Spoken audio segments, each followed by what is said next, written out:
मेरे भाई को बचा लीजिए। मेरे भाई का कोई नहीं है उधर। अभी 4 आदमी बचा है। 4 आदमी अभी आने वाला है। 4 तारीख को आने वाला है। आप लोग रिक्वेस्ट कर रहे हैं सरकार से, मोदी सरकार से निवेदन है, मेरे भाई को जितना जल्दी हो सके भेजने के लिए कोशिश करिए। हम लोग बहुत परेशान हैं, 2 साल से परेशान हैं। I want to thank Sayyid Abid Hussain, a man who saved dozens of people.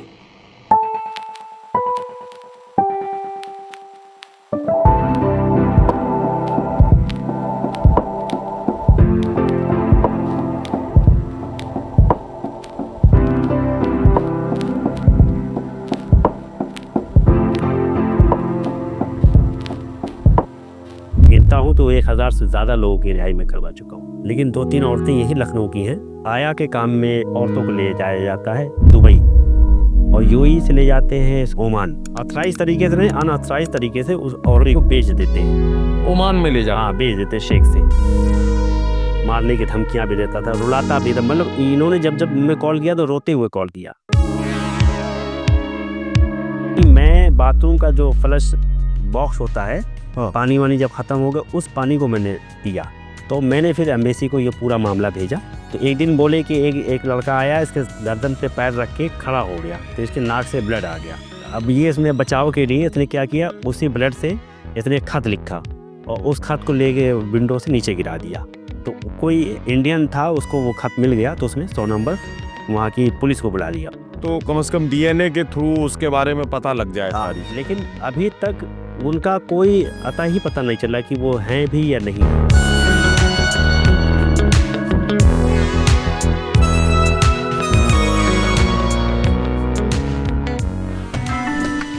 सितारे हिंद पॉडकास्ट विद नदीम फरूक। इतनी सी आरजू है, इसी जुस्तजू में हूं, खुशियां अगर मिलें तो जमाने में बांट दूं। दोस्तों आदाब, मैं आपका दोस्त नदीम फरूक आपकी पसंदीदा सीरीज सितारे हिंद के साथ एक बार फिर हाजिर हूं। आज जिस शख्सियत से हम आपकी मुलाकात कराने वाले हैं वो शख्सियत बहुत दिलचस्प है और उस शख्सियत की जो खिदमात है उन्हें अगर आप सुनेंगे तो जाहिर है कि आपको हैरत भी होगी और उनकी खिदमत पर आप उनकी तारीफ किए बगैर अपने को नहीं रोक पाएंगे।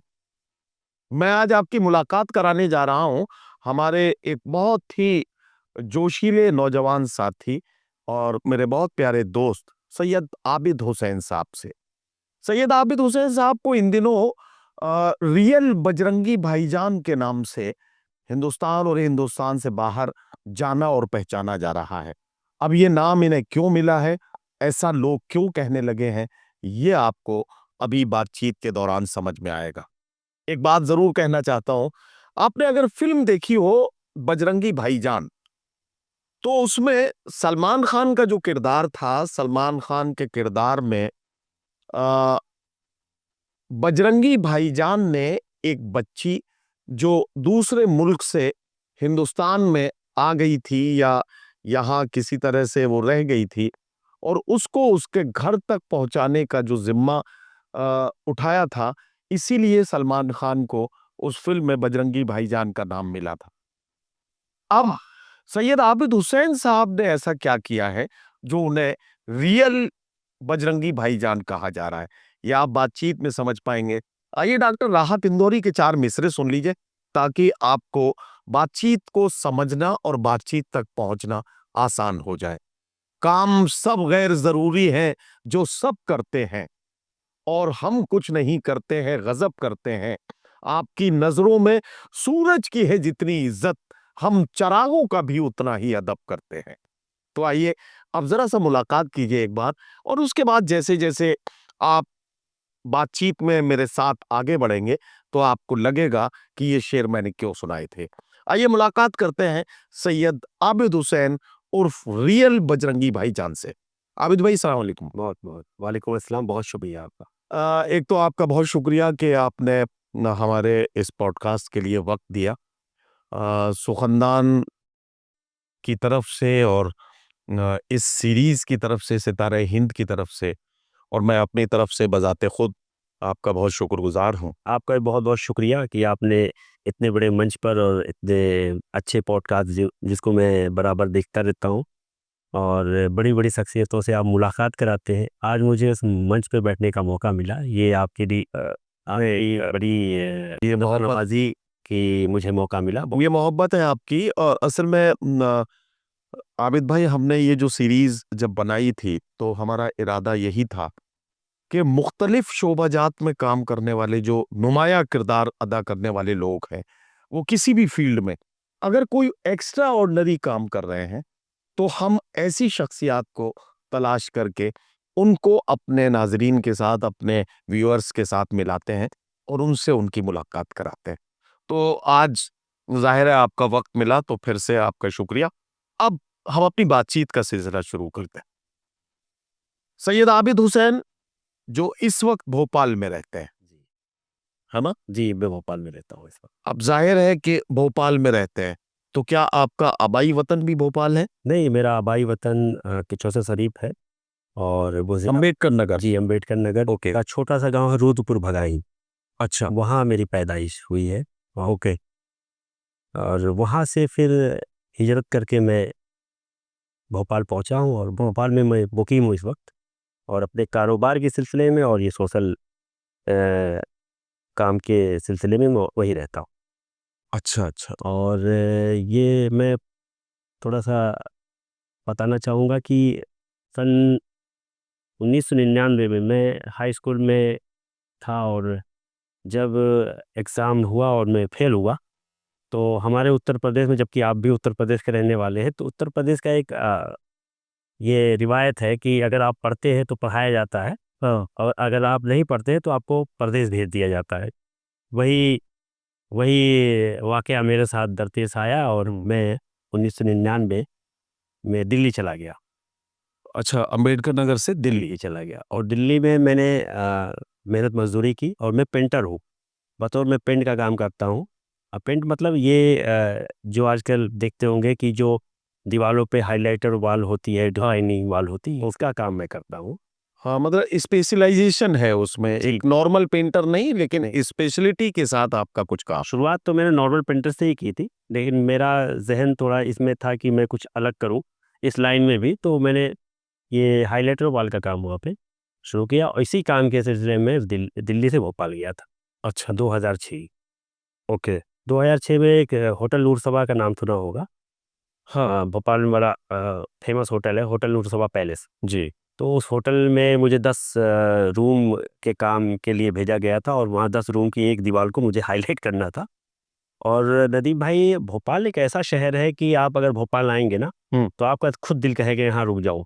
इतना सुकून, इतना मतलब पीस और इतना हाँ, वहाँ के लोग तो वाक़ई बहुत प्यारे हैं। खूबसूरत लोग और अच्छे ज़हन के लोग, हाँ, अदबी लोग। हाँ। तो मैं 6 महीना वहाँ था काम के सिलसिले में, तो मेरा मन लग गया वहाँ। अच्छा, यहाँ आपको रोक के एक बात कहूँ, आपने अम्बेडकर नगर का ज़िक्र किया है और ये कचौचा बसखारी के करीब है कचौचा। हाँ, तो बसखारी, अभी मैं एक मुशायरे में गया था, तो वहाँ मुझे एक बात मालूम हुई, तो मुझे बड़ी हैरत हुई कि जिस जगह पे हम थे, मुझे बताया गया कि यहाँ से 10 किलोमीटर इधर मोहतरम मलिकज़ादा मंजूर अहमद साहब। भिदुर गाँव है और इस्टर शरीफ से 1 किलोमीटर पीछे जी।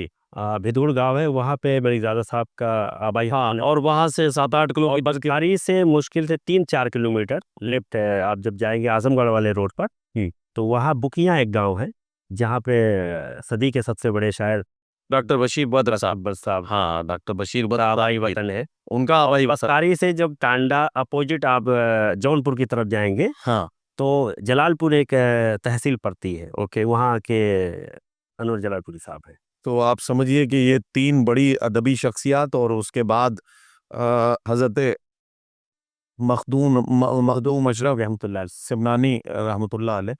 तो ये ज़ाहिर है कि ये सरज़मीन बड़ी ज़रख़ेज़ सरज़मीन है और वहाँ से आपने सफ़र किया भोपाल का। भोपाल में आपको मोहब्बतें मिली और फिर आपने इरादा कर लिया कि अब भोपाल में ही भोपाल ही रहना है। ठहर जाए। भोपाल में फिर रुक गए हम और वहाँ पे फिर मैंने अपना काम शुरू किया और काम मिलने लगा। बहुत सारे आर्किटेक्ट वहाँ पे मिले, जिन्होंने मेरे काम को सराहा और बोले कि आपका काम अच्छा है और आपको यहाँ काम मिलेगा, आपको यहाँ रहना चाहिए, क्योंकि ये भी नई चीज़ लेके आप आए हैं, जो कि अभी यहाँ ये आई नहीं थी।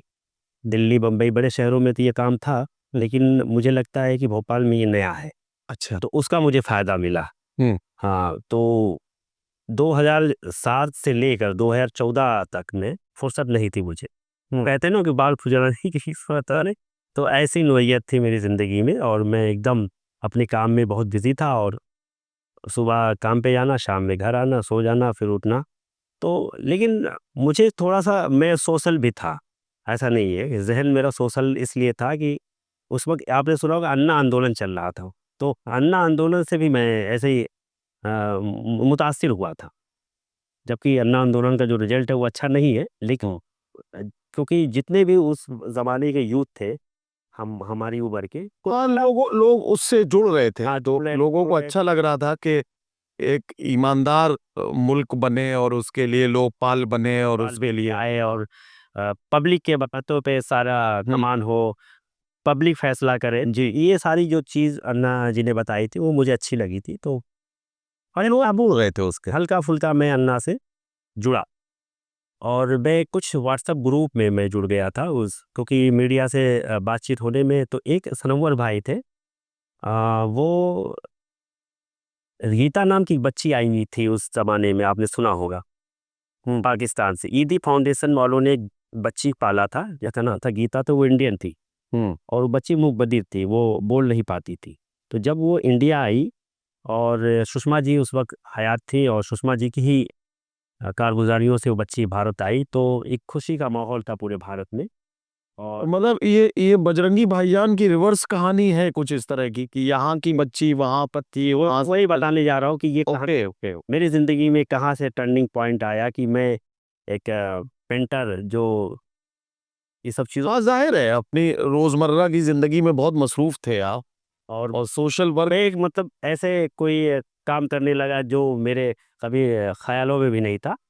तो वो बच्ची का मतलब व्हाट्सएप ग्रुपों में और सोशल मीडिया पे उस वक़्त सोशल मीडिया का थोड़ा-सा दौर कम था। लेकिन कुछ चीज़ें फ्लश होती थीं या टाइमलाइन उसमें न्यूज़ फीड में अगर आप जाओ तो वो चीज़ें दिखती थी। तो वो जब मैंने फ़ेसबुक में चलाता था क्योंकि 2009 जब फ़ेसबुक नया आया, तब से मैं फ़ेसबुक चलाता हूँ।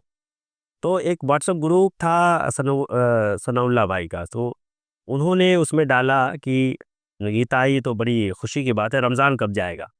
अब देखिए मेरी ज़िंदगी यहीं से वो करवट ले रही है। तो मैंने उनको कॉल किया कि ये रमज़ान कौन है? तो उन्होंने मुझे बताया कि रमज़ान एक 9 साल का बच्चा है जो बांग्लादेश का है। उसके उसके फ़ादर जो है बांग्लादेश के हैं और उसकी जो मदर है वो पाकिस्तान की है। अच्छा। तो वो पाकिस्तान जाने के लिए घर से क्योंकि उसके बाप ने दूसरी शादी कर ली थी, तो जो सौतेली माँ आई तो उसको बहुत टार्चर करती थी, मारती थी, जो भी उसको तो वो अपनी माँ के पास जाना चाहता था। अपनी माँ से मिलने के लिए वो पाकिस्तान निकल पड़ा अब बांग्लादेश इधर है और पाकिस्तान इधर और है बीच में भारत और है। बीच में भारत है। बगैर भारत में हुए हाँ, आप बांग्लादेश नहीं जा सकते जी, हैं। लेकिन वो लड़का भोपाल तक पहुँच गया है, ये। अच्छा। हाँ, वो लड़का भोपाल तक पहुँचा और भोपाल में तो मतलब कैसे आया? फेंसिंग क्रॉस करके आया? कैसे आया? कैसे क्या? हाँ, फेंसिंग कोई बॉर्डर से वो क्रॉस होके आया और उसने कहानी-वहानी बताई होगी तो हो सकता है कि उन्होंने दया पे जाने दिया हो। लेकिन वो बच्चा आके भोपाल में चाइल्ड होम ने उसको उठा लिया क्योंकि वो उस वक़्त आपने एक चीज़ और सुनी होगी कि उस ज़माने में कैलाश सत्यार्थी जी को नोबेल प्राइज़ मिला था। तो उस वक़्त थोड़ा-सा चाइल्ड होम वाले बड़े एक्टिव हो गए थे, कि देश को एक बड़ा गौरव का सम्मान मिला है। तो उस बच्चे को उठा के वहाँ पे चाइल्ड होम में शिफ्ट कर दिया, वहाँ शेल्टर मिल गया उसको। और वहाँ की जो इंचार्ज थी, अर्चना सहाय मैम, बहुत अच्छी खातून थी, तो उनका नंबर उन्होंने दिया मुझे, सनाउल्लाह भाई ने। तो मैंने मैडम से बात की तो हमने कहा मैम कोई बच्चा आपका आपके पास है और ये ऐसा मामला, तो उन्होंने कहा हाँ बच्चा है, क्या आप मिलना चाहते हो? हम कहा हाँ मिलना चाहते हैं हम। तो बोले आ जाइए आप। तो मैं गया तो मुझे ऐसा लगा कि इस बच्चे के लिए कुछ करना चाहिए मुझे। मुझे कुछ भी नहीं पता कि मैं क्या कर सकता हूँ या मैं क्या क्या कर पाऊँगा, लेकिन ऐसा मतलब ज़हन में आया या अल्लाह ने चुना हो, होता ना कि एक हाँ, आपको कुछ हमारे यहाँ के एक सोशल एक्टिविस्ट हैं, उनका नाम धर्मवीर बग्गा है, अच्छा। पंजाबी है। वो कहते हैं कि जैसे हर काम के लिए ईश्वर ही चुनता है। जैसे आप ये जो काम कर रहे हैं या हम जो काम कर रहे हैं या कोई शायर है या कोई कवि है, ये ईश्वर ने ही उसको दिए कुल। या लता मंगेशकर को थोड़ी पता था कि वो बहुत अच्छे से, लेकिन जब वो बड़ी हुई, वो गाना शुरू किया तो अल्लाह ने उनको एक बिल्कुल बिल्कुल। गॉड गिफ्ट दिया था ना, तो आज वो दुनिया की सबसे बड़ी सिंगर बनी। बिल्कुल, तो वो मुझे ये बताते हैं कि ईश्वर आपको चुनता है, उनका ये मानना है।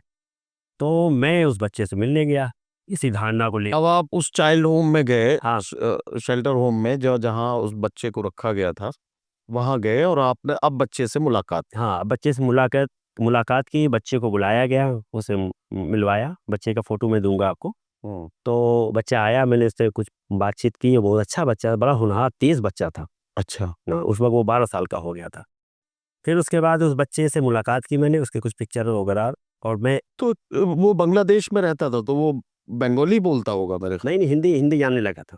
हिंदी बोलने लगा था। हाँ, वो टूटी-फूटी टूटी हिंदी। फूटी हिंदी बोलते हैं। फिर उसके मैं कुछ फ़ोटोग्राफ लाके मैंने कुछ पिक्चर क्रिएट किए, help Ramzan, hashtag help Ramzan, okay. और मैंने एक व्हाट्सएप ग्रुप बनाया। हम्म। और उस व्हाट्सएप ग्रुप में, क्योंकि अन्ना आंदोलन से मैं जुड़ा था और केजरीवाल की जो पार्टी बनी, उससे बहुत सारे दोस्त हमारे बन गए थे। तो क्योंकि ये जो पार्टी है, जो अन्ना आंदोलन हुआ, ये सोशल मीडिया की बदौलत बना। हम्म। तो वहाँ से मुझे बहुत सारे सोशल मीडिया के दोस्त मिल गए। हम्म। उनको मैंने जोड़ा कि हमने कहा ये एक मुहिम मुझे करनी है, इसमें आप लोग की मदद चाहिए। तो उसमें एक राहुल भाई थे, राहुल शर्मा, ग्वालियर के। तो वो उस वक़्त आम आदमी पार्टी के इंचार्ज थे सोशल मीडिया के। तो उनको मेरी मुहिम अच्छी लगी, बोले नहीं आपकी मदद होनी चाहिए, ये तो अच्छा काम है। तो उन्होंने अपने सारे लड़कों से बोला कि आबिद भाई की फला तारीख को एक मुहिम छेड़ेंगे ट्विटर पर, हम्म। उसमें हम लोग को साथ देना है। अच्छा, ट्विटर का ये कंसेप्ट होता है, अगर कुछ मिनट में हम्म। कंटिन्यू ट्वीट हो जाए तो वो ट्रेंड में आ जाता है। जैसे अगर मान लिए 100 लोग हैं या 50 लोग हैं, तो 50 लोग लगातार कुछ वक्त के लिए कंटिन्यू ट्वीट कर देंगे, तो वो ट्रेंड 20 में आने के बाद, और जैसे जैसे उसका ट्वीट बढ़ेगा, क्योंकि पब्लिक भी जुड़ी आती है उसमें, तो वो ट्वीट ट्रेंड में आ जाता है। तो वो हेल्प रमज़ान मैंने अपने ज़हन से ही बनाया था ये, कि ये मुहिम मुझे बनानी है। और उसको क्रिएट करके, और उसके बाद हम लोग ने कंटेंट रात में ही लिख लिया था, कि लिखने का भी मौका हम लोग को उसमें टाइम ना लगे। तो कंटेंट बना लिया, पिक्चर बना लिया, और सुबह हम लोगों ने उसको चलाया। उस मुहिम को छेड़ दिया ट्विटर पे, और मुहिम ट्रेंड कर गई। जब ट्रेंड की तो ये बात आगे पहुंची। खैर, उसमें बहुत ज़्यादा मेरी मेहनत नहीं है, इसमें अर्चना साहब मैम की ज़्यादा मेहनत है। अच्छा। और क्योंकि उस खातून ने बहुत मेहनत की, और उसकी उसकी बदौलत बच्चा गया। बट मुझे वहाँ से एक सीख ये मिली कि अगर किसी के लिए अगर हम सब मिलजुल के आवाज़ उठाते हैं, तो बड़ी जल्द भी मदद हो जाती है। और ये तो एक बच्चा था, हम्म। और ये बच्चा है तो जाहिर सी बात है, कोई इस तरह के उस पे इल्ज़ाम भी नहीं था, और बआसानी वो बच्चा भारत से वो अपने वतन चला गया। ऐसे ही तमाम लोग हमारे भारत के जो विदेशों में फंसे होंगे, वो कैसे आते होंगे, या उनके लिए कौन आवाज़ उठाता होगा। और अगर यहाँ से आपकी सोच बनना शुरू। हाँ, तो इस पे मैंने काम करना शुरू किया। अच्छा, मैं आपकी प्रोफाइल देख रहा था, जब मैंने आपकी प्रोफाइल को सर्च करना शुरू किया, तो उसमें सोशल वर्कर या सोशल एक्टिविस्ट के तौर पर आपने अपने को दिखाया है। अब मैं जब एक सोशल एक्टिविस्ट की जिंदगी को देखता हूं, तो सोशल वर्कर्स जो है, वो हिंदुस्तान में अलग अलग फील्ड्स में काम करते हुए दिखाई देते हैं। बहुत सारे लोग हैं जो हेल्थ के क्षेत्र में काम कर रहे हैं, बहुत सारे लोग एजुकेशन के क्षेत्र में काम कर रहे हैं, बहुत सारे लोग आर्ट एंड कल्चर के लिए काम कर रहे हैं, बहुत सारे लोग ह्यूमन एम्पावरमेंट के लिए काम कर रहे हैं, बहुत सारे लोग चाइल्ड लेबर को रेस्क्यू करने और चाइल्ड लेबर के हक के लिए काम कर रहे हैं। पर्यावरण पे काम कर, बहुत सारे लोग पर्यावरण पे काम कर रहे हैं, हाँ, सब बांट रहे हैं। सेव वाटर पे काम कर रहे हैं, और गरीबों की मदद तरह तरह से की जा रही है। ये ख्याल आपके जहन में क्यों, कैसे, मतलब ये, हालांकि आप बहुत कुछ उसका हिस्सा बता चुके हैं। बता चुका हूँ, उसी में आ ही रहा था कि हाँ, सवाल का ही जवाब मेरे से है। तो फिर जब मेरे जहन में ये आने लगा कि ये बच्चा था, और बच्चा तो खैर चला गया, अब वो लोग जो विदेशों में हमारे फंसे हैं, तो उनकी मदद कौन करता होगा, और उन तक सरकार या हमारी एम्बेसी या जो एम्बेसी के जिम्मेदार लोग कैसे पहुंचते होंगे, या वो लोग तो इन तक कैसे पहुंचते होंगे। बड़ी दुश्वारियां होती, क्योंकि वो लोग तो कम पढ़े लिखे हैं और नहीं पहुंच रहे। ये सही बात था, ये जो मेरा ख्याल था ये सच था। मतलब ये तो मैंने सोचा था और यही हुआ जब मैं इस फील्ड में आया। आज भी लोग मैं पासपोर्ट मांगता हूँ तो पासपोर्ट फ़ोटो खींचने का ढंग नहीं है। मतलब इतने बेचारे कम पढ़े लिखे होते हैं, कोई फ़ोटो अब मैं बोलता हूँ कि वो पासपोर्ट भेजो, तो बोलते पासपोर्ट तो मालिक के पास था। हम कह नहीं, पासपोर्ट की कॉपी फ़ोटो खींच के मुझे भेजो, तो बोलते वो तो पासपोर्ट उसके पास है, हम कहाँ से दें। मतलब इतने नहीं है कि अपने पास पासपोर्ट की कॉपी रखी हो। हाँ, कॉपी रख ले, या जब सफ़र कर रहे हैं, जैसे लखनऊ से उनकी फ़्लाइट है दम्माम या जद्दा, तो जब वो जा रहे थे तो अपने घर एक कॉपी करके चले जाएँ कि भई कहीं कोई दुश्वारी या परेशानी आई, ये आपके पास ये इतना भी अलग और अवेयरनेस है ही नहीं वो। है ही नहीं हमारे पास। और यही हुआ, जब मैंने ये काम शुरू किया तो ये सारी चीज़ें हमें फ़ेस करनी पड़ी और बहुत वक़्त इसमें मेरा लगता है। ये मतलब ठीक है, सरकार इसमें बहुत मदद करती है। एम्बेसी जो हमारी संबंधित एम्बेसी होती है, या प्रवासी भारतीय सहायता केंद्र जो उनकी संस्था है, मदद अभी सुषमा जी ने जो बनाया है, वो भी बहुत मदद करती है। लेकिन वो मदद तभी कर पाते हैं जब हमारे पास प्रॉपर डॉक्यूमेंट्स होंगे। हाँ, तभी वो लोग मदद कर पाते। ऑब्वियस, अगर हमारे पास कोई डॉक्यूमेंट नहीं तो कैसे वो लोग मदद करें। भाई मान लीजिए मंत्रालय है या हमारा दूतावास है या हमारे जो अफसरान है या हमारा विदेश विदेश मंत्रालय का जो अमला है, मामला है, ये सारे लोग मदद करना भी चाहे, अगर डॉक्यूमेंटेशन हमारे पास फुलफिल नहीं है। वो बैठे ही हैं आपकी मदद के लिए, उनका काम ही है आपकी मदद के लिए, नहीं तो उनका काम ही क्या है। बिल्कुल। नहीं, अगर मैं एक भी मुद्दा उनको देता हूँ, वो तुरंत क्लिक करके तुरंत मदद करते हैं। तभी कर पाते हैं जब हम प्रॉपर चीज़ भेज पाते हैं। अच्छा, मैं एक सवाल जो पहले ही पूछ लेता हूँ, जो मतलब बाद में आएगा, वो काफी देर के बाद आएगा, तो मैं सोचता हूँ कि एक बार पहले पूछ लूं ताकि हमारे नाजरीन तक ये बात पहुंच जाए। ये काम आपने कब शुरू किया था? यानी हेल्प रमजान वाला जो मुहिम थी वो कब चलाई है आपने? 2014-15 2014-15 में। और उसके बाद प्रॉपरली इस मिशन पर कब से आपने काम शुरू किया? फिर मेरे पास एक केस आया हामिद निहाल अंसारी का, और एक केस आया जितेंद्र अर्जुनवार का, और एक का केस आया सुनील उइके का। 3 केस मैं इसलिए बताता हूँ, ये तीनों केस पाकिस्तान का है। अच्छा। हाँ, तो हामिद निहाल अंसारी जो कोहट के रास्ते पाकिस्तान गए थे, और जितेंद्र अर्जुनवार जो था वो राजस्थान के रास्ते पाकिस्तान गए थे, और सुनील सुनील उइके जो था, ये मछुआरा था, वो गुजरात के जो समुद्री रास्ता होता है उसके रास्ते वो पाकिस्तान गया था। ये तीनों लड़के वहाँ गिरफ्तार हुए, उनको वहाँ पे मतलब पाकिस्तानी जो भी उनका बॉर्डर सिक्योरिटी का जो हाँ वो होगा, उसने उनको गिरफ्तार कर लिया। हाँ, ये तीनों लोग वहाँ गिरफ्तार हुए और 3 लोग को लगभग सज़ा भी हो गई थी। तो ये केस हमारे पास उसी दरमियान आया, और उसी दरमियान एक फ़िल्म आई थी। अब मैं इस फ़िल्म का इसलिए ज़िक्र करता हूँ, ये फ़िल्म आप भी देखिए। ये सरबजीत मूवी आई थी, अच्छा। ऐश्वर्या राय की, और रणदीप हुड्डा उसमें हीरो सरबजीत का रोल किया। तो उस दरमियान आई थी, तो मैं इसमें क्योंकि मैंने इंटरव्यू मारी थी। क्या नाम था फिल्म का? सरबजीत। सरबजीत। हाँ, तो सरबजीत फ़िल्म मैंने जब देखी ना, तो इसमें वो मैं जो काम कर रहा हूँ, वो मुझे महसूस हुआ। उसमें एक कैरेक्टर था अवैध शेख, अभी उनका इंतकाल हो गया है।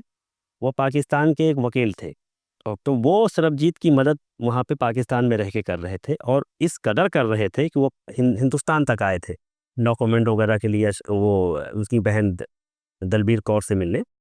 तो वो जो पूरा फ़िल्म था, तो अवैध शेख साहब का जो कैरेक्टर है वो प्यारा कैरेक्टर है। तो मुझे लगा कि यार पाकिस्तान में तो ऐसे तमाम एक्टिविस्ट हैं, बिल्कुल हैं। ईदी साहब बहुत अच्छा काम कर रहे हैं, जो ईदी फाउंडेशन है। एक अंसार बरनी साहब है, वो भी हिंदुस्तानी मछुआरों के लिए अच्छा काम करते हैं। तो भारत में कुछ कम लोग हैं इस फील्ड में काम करने वाले, जो अपने लोगों की आवाज़ उठाएं, जो हमारे भारतीय वहाँ फंसे हुए, उनकी आवाज़ कैसे उठाई जाए। तो मैंने फिर ये तीनों केस उठाया, और जितेंद्र अर्जुनवार वाला केस मैंने हेल्प जितेंद्र नाम से एक मुहिम चलाई, और हामिद निहाल ये जितेंद्र अर्जुनवाल कहाँ के रहने वाले हैं इंडिया में? सिवनी बरघाट के थे, अच्छा, शिवनी। और सुनील उइके जो बालाघाट के थे, और हामिद निहाल अंसारी जो थे वो मुंबई के थे। तो मैं हामिद निहाल अंसारी से शुरू करता और जितेंद्र पे ख़त्म करता। तो हामिद निहाल अंसारी का जब केस हमने उठाया, और सेम सिचुएशन इसकी भी थी जो रमज़ान की थी। तो वो सारी पिक्चर और सारे पोस्टर और ये सब उन्होंने क्रिएट किए और हेल्प हामिद नाम की एक मुहिम चलाई और ये भी मुहिम ट्रेंड हुई ट्विटर पे। और फिर वो 2018 में हामिद आया। अच्छा, इसमें भी मेरा बहुत ज़्यादा योगदान नहीं है, मैं एकदम साफ बात करता हूँ। ये मैं नहीं कि मैं पूरी क्रेडिट ले लूँ, इसमें उनकी माँ की बहुत मेहनत है और भी बहुत सारे एक्टिविस्ट हैं, उनकी मेहनत है। राजदीप सरदेसाई जब इमरान खान जब वहाँ के प्राइम मिनिस्टर बने, तो राजदीप सरदेसाई साहब वहाँ पे गए थे प्रेस कॉन्फ्रेंस में। ओके, उन्होंने खड़े होकर बरजस्ता उन्होंने ये कहा कि देखिए, आप बहुत सारी बातें कर सकते हैं, आज मौका भी है, लेकिन ये सब बातों से कोई मतलब नहीं है। तमाम पत्रकार आए इंडिया से, सब बातें कर रहे हैं, हम एक बात करेंगे। आपके यहाँ एक जेल में बच्चा है जिसका नाम हामिद है, और हामिद की सज़ा पूरी हो गई है, क्योंकि 2012 में वो गिरफ्तार हुआ था, 2018 हो गया, 4 साल की सज़ा, 2 साल वो एक्स्ट्रा रह चुका है। अब मैं आपसे गुजारिश करता हूँ कि उस बच्चे को आप रिहा कर दो, ताकि हिंदुस्तान पाकिस्तान के बीच में एक मोहब्बत का पैगाम जाए। तो इमरान खान ने तुरंत उसी वक्त आदेश दिया और वो बच्चा दिसंबर माह में भी, मुझे लगता है कि 2018 मतलब दिसंबर माह में ही वो भारत आ गया। फिर उसके बाद जब वो आ गया, तो अर्जुन और उससे पहले ही आ गया था, क्योंकि वो उसकी भी सज़ा पूरी हो गई थी। और जब वो आया तो फिर मुझे एक मतलब वो मिला कि अब मैं इसी फील्ड में कंटिन्यू काम करूँगा। तो फिर मैं तलाशने लगा केस, कि ये केस तो चलो, ये पाकिस्तान के केस बहुत नहीं होते हैं, कुछ लोग वहाँ पे गलती से या फेंसिंग पार करके चले जाते हैं।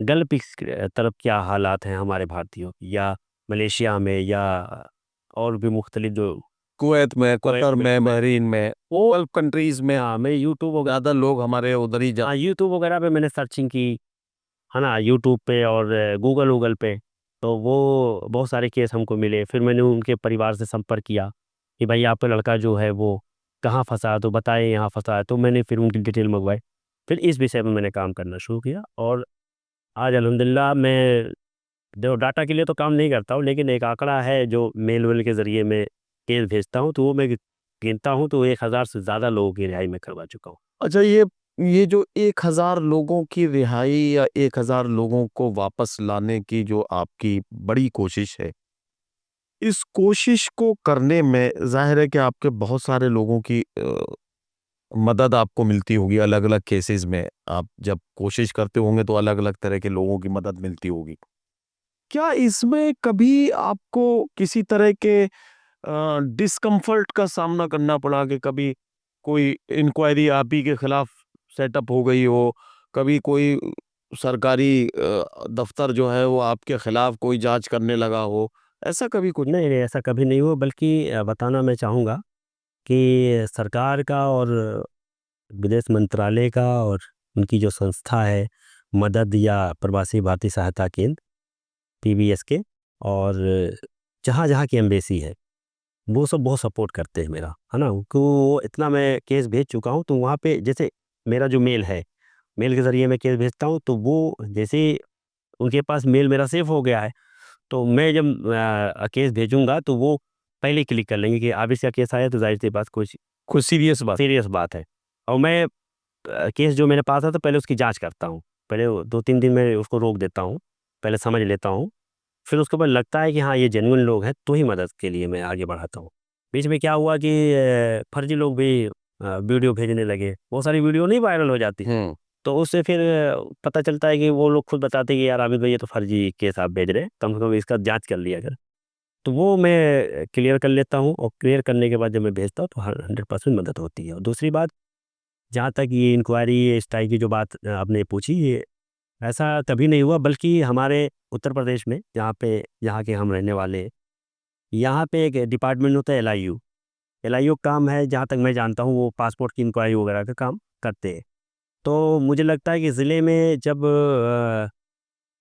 कोई मामला होता होगा, तो कुछ गांव के लोग ये उनको सजेस्ट करते होंगे कि आप एलआईयू अधिकारी के पास चले जाओ, तो हो सकता है वहाँ से मदद हो जाएगी। तो हमारे ज़िले में अम्बेडकर नगर में एक अजय सिंह जी हैं, वो एलआईयू के अधिकारी हैं, और वो बराबर मुझे केस देते हैं। अक्सर उनके पास केस आता है, वो उठा के मुझे दे देते हैं, और वो बोलते हैं कि आप पैरवी भी कर लोगे और मदद भी हो जाएगी। हुँ।